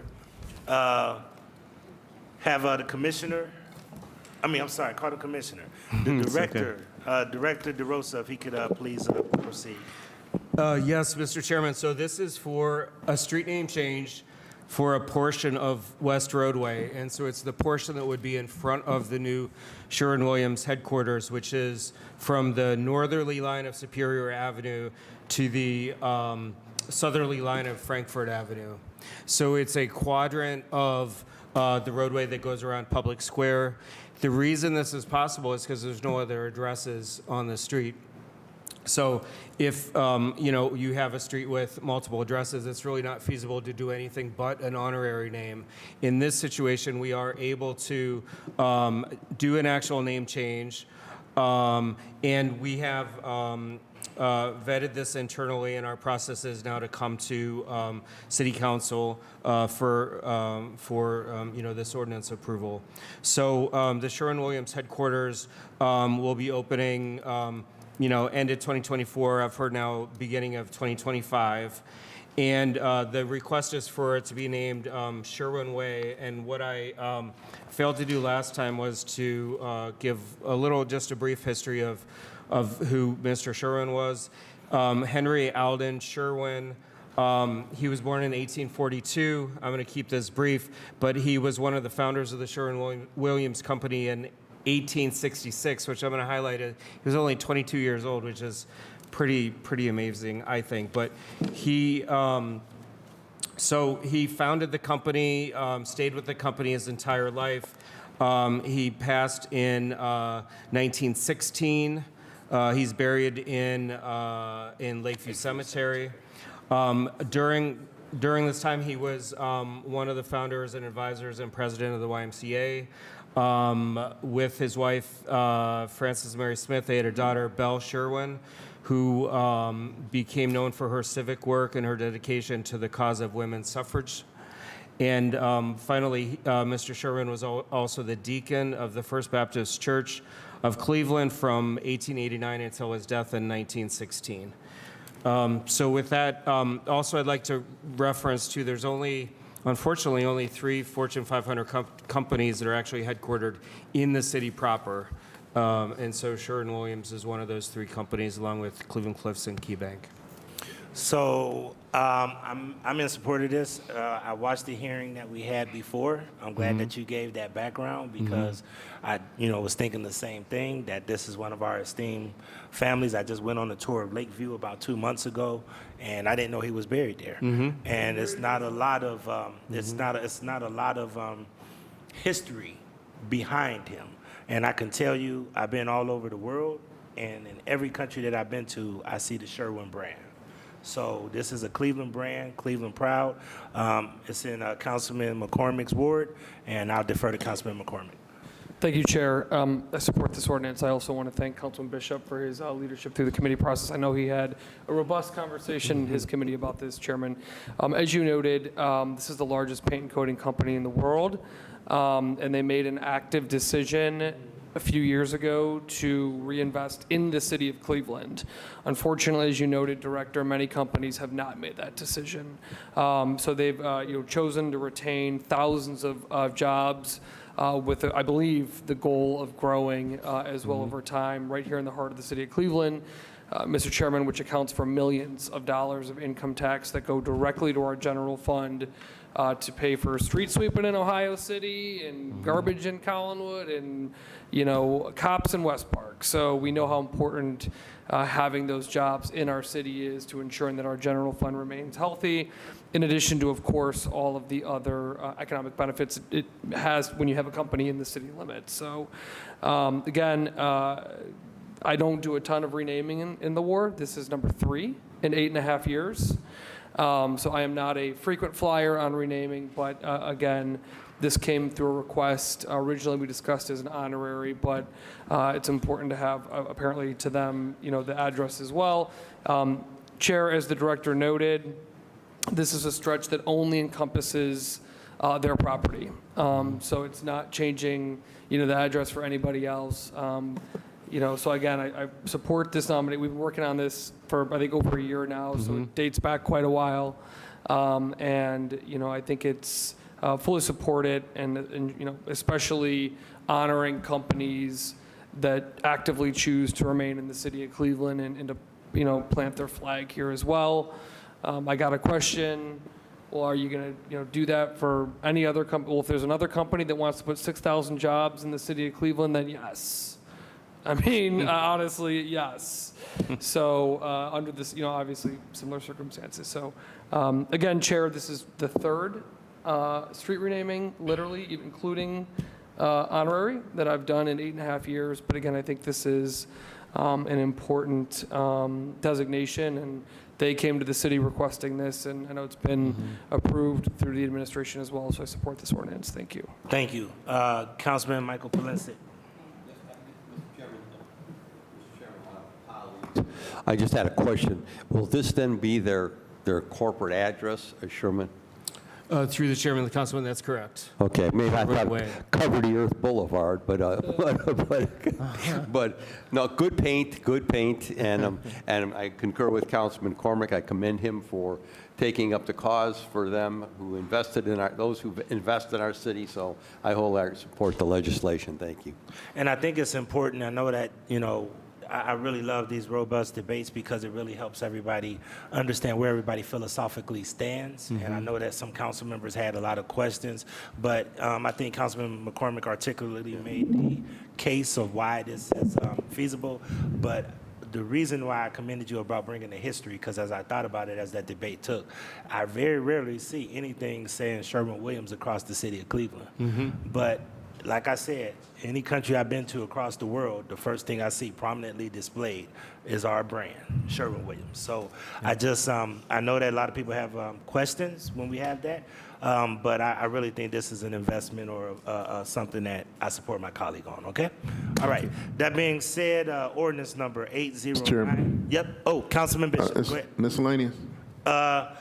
Yeah, we'll take miscellaneous. But seeing all the questions, ordinance number 809-2024 stands approved. Councilman Bishop, miscellaneous.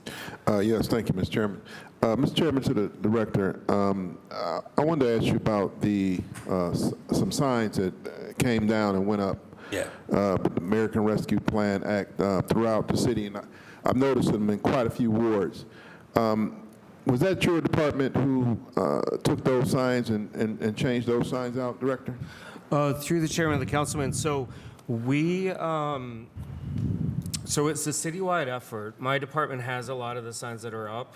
All the capital projects do have the sign that recognizes where the money came from, but it's we have signs that you see on telephone poles, but I believe that through other departments, they have some yard signs that were made for different types of projects. And the idea was not just for capital projects, but any ARPA-funded projects would have some kind of sign that was appropriate for that project. Okay. So basically, all of those signs that was, through the chair, all of those signs that was placed for the Back to Basics efforts. And I saw in my community, and I saw in a couple other wards where those signs were switched out, and those were Back to Basics signs that was switched out for the with Joe Biden's name on it.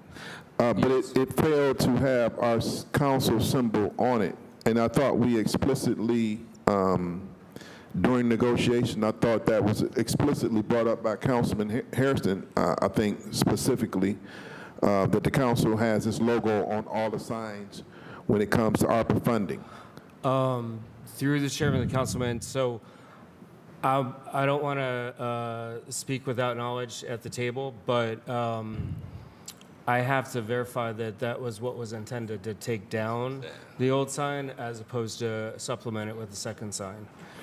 Okay, through the chair, those signs, how many signs that were put, do you know how many signs were put up? Well, each ward has a different number of streets. So every street, playground, are in my world, streets, playgrounds, the basketball courts, the larger projects like the City Hall work you'll see as you enter the garage, Irish Town Bend.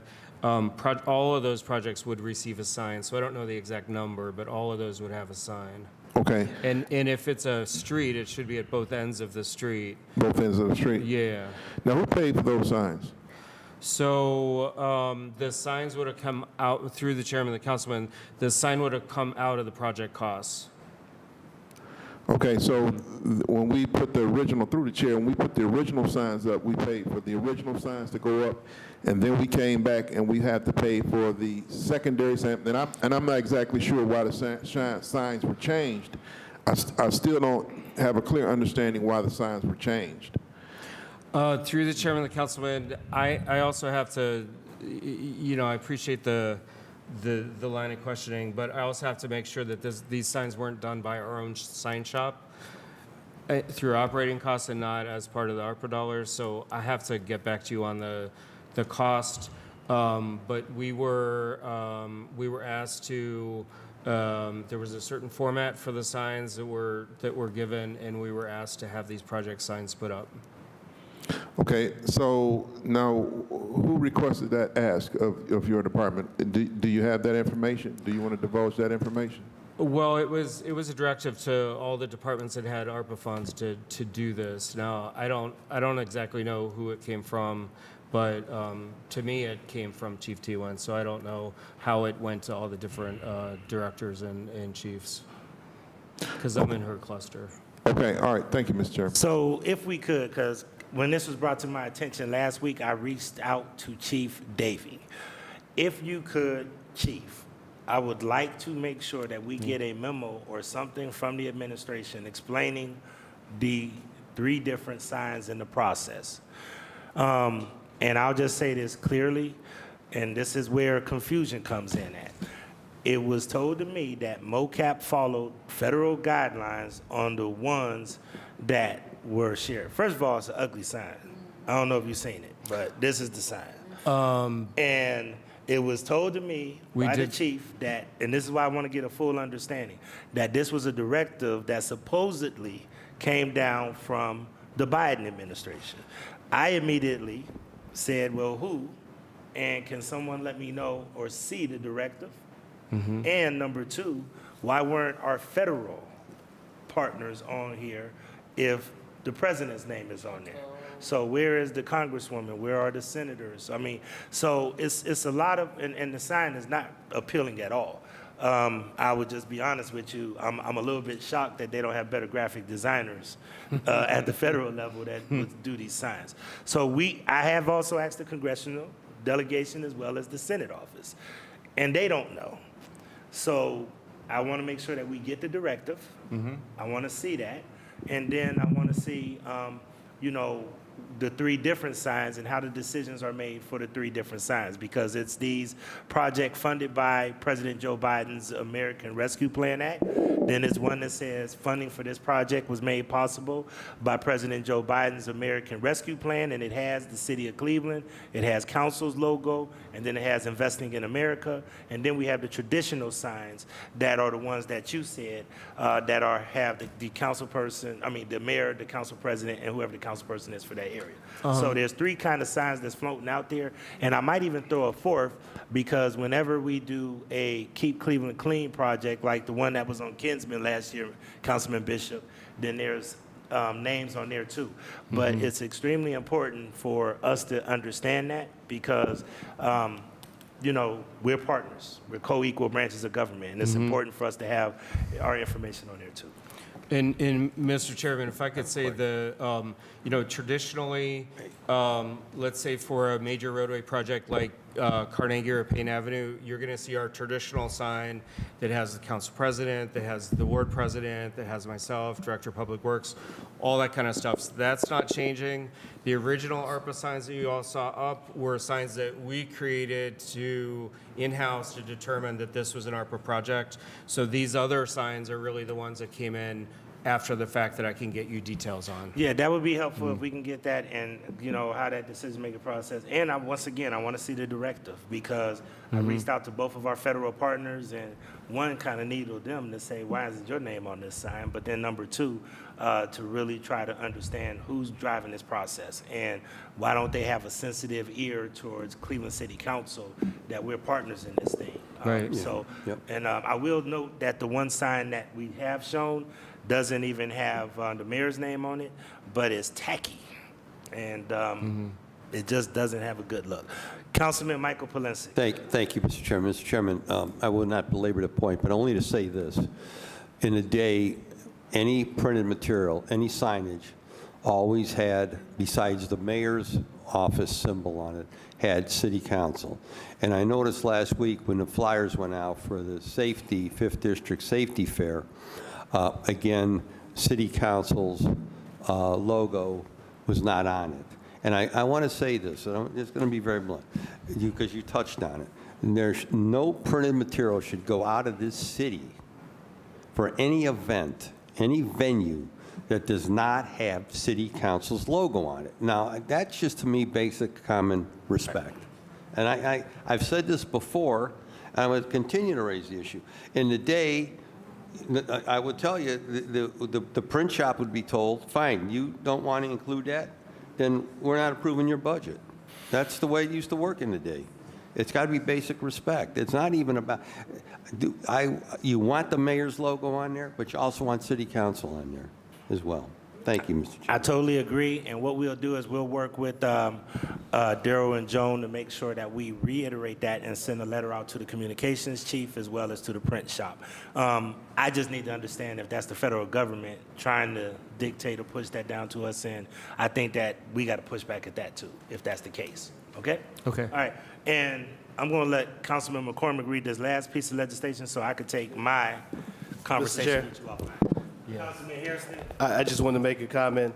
I agree with Councilman Polensek and your line of questioning your comments.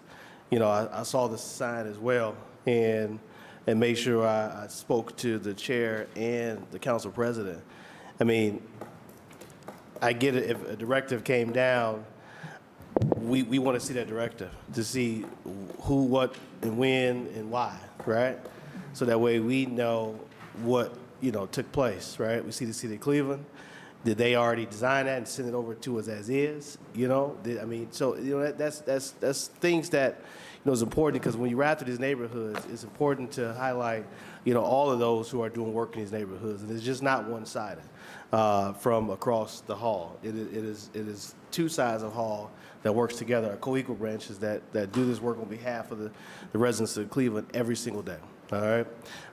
And to Councilman Polensek's point, one of the responses I was given is that City Council didn't put a dime in on this particular event that was going on, and so therefore City Council did, and it was a safety event, so therefore City Council didn't need to be listed or included. So I guess us passing the budget, amending the budget, adding supporting departments is not City Council having a dime on or part of whatever is happening. So I guess if that's the case, then maybe we just need to really, as we go through this next year, look at how and the way that we do things. And I think more and more, it is becoming clear to this body that we just need to, we probably should begin to move in a different direction as it relates to our budget and in the way we support these departments and these initiatives across the city. Thank you.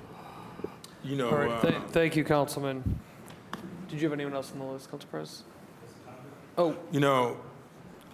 The Director of Community Relations, Councilmember Anthony Harrison, as well as Councilmember Mike Polensek, reached out to me because Councilmember Harrison had called me, but I was extremely busy with some dealing with an ovarian cancer event, so I couldn't return his phone call.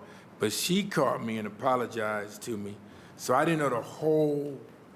I didn't know about this incident, Councilmember Mike Polensek, and not putting the logo or not mentioning us, because it's always been like that they mentioned us and that we didn't put a dime. So, you know, an employee doesn't get a chance, they can't make, let's say they can't make that call. They cannot make that call at all. That's disrespectful. And I didn't know until you were narrating it, Councilmember Harrison, to me earlier. That's not good. I'll see her at 7 p.m. Now I know the whole effect of it, and that's just not good at all. You know, I'm not a happy camper with that. And that's where I'm at. Thank you. Thank you, Councilman. Alrighty, just reading one additional piece. Resolution number 1060-2024 by Council Members McCormick, Harrison, and Griffin by departmental request. An emergency resolution determining that a petition to establish the North Coast Waterfront New Community Authority is sufficient and complies with the requirements of Section 34903 of the Ohio Revised Code in form and substance, setting the time and place for a hearing on the petition and authorizing the notice by publication of such hearing and declaring an emergency. So this is for the Lakefront Authority, again, determining that the petition is sufficient and setting a public date, which is, this is required by the Ohio Revised Code. Councilman Casey. I have a question. This isn't okaying it. This is just That's giving. correct. This is just giving the authority to set up the public. It's saying the petition is sufficient and setting up the public meeting. Okay, but it does not establish it yet, right? That's That's correct. being introduced tonight, I think. That's correct? correct. Okay. All right. Thank you. Not that I can see. Oh, nobody's here from, this is, But the administration's not here, right? hold on for 1 second. Councils, or is this the administration? This is actually, let me see, this administration. Well, go nowhere, Jamie, you gotta take the hit out of it. No. I need call Jamie said RDT. It's economic development, I think. Actually, it is. Who is it?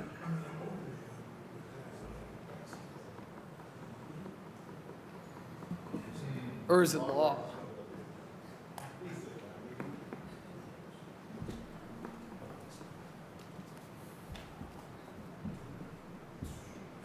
They don't need it, they're not here. So this is setting a time and place for the hearing of the petition.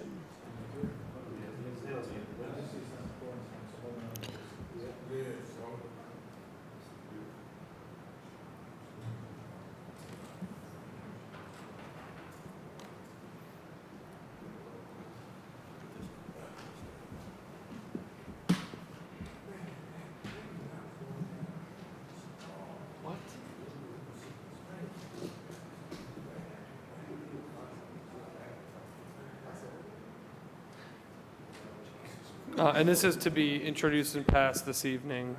This is, it's a time. This one just killed.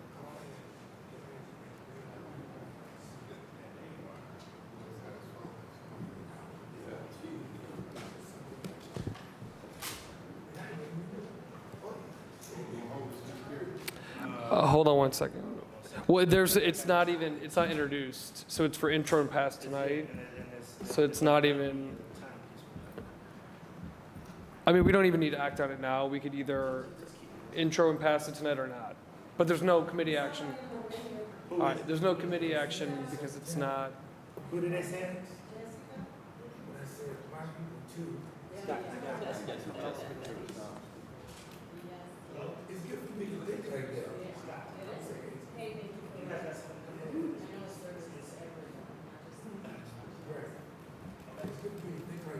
So that, you know what I'm saying? You ain't even gotta ask for a tell, but I know. Yeah, I know.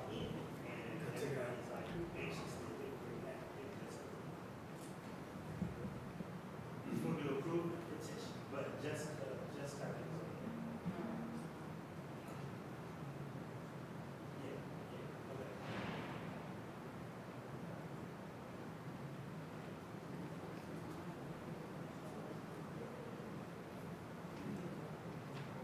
Hey, look, who's gonna do this SCA? Jessica? Yeah. Okay, Jessica, it's just,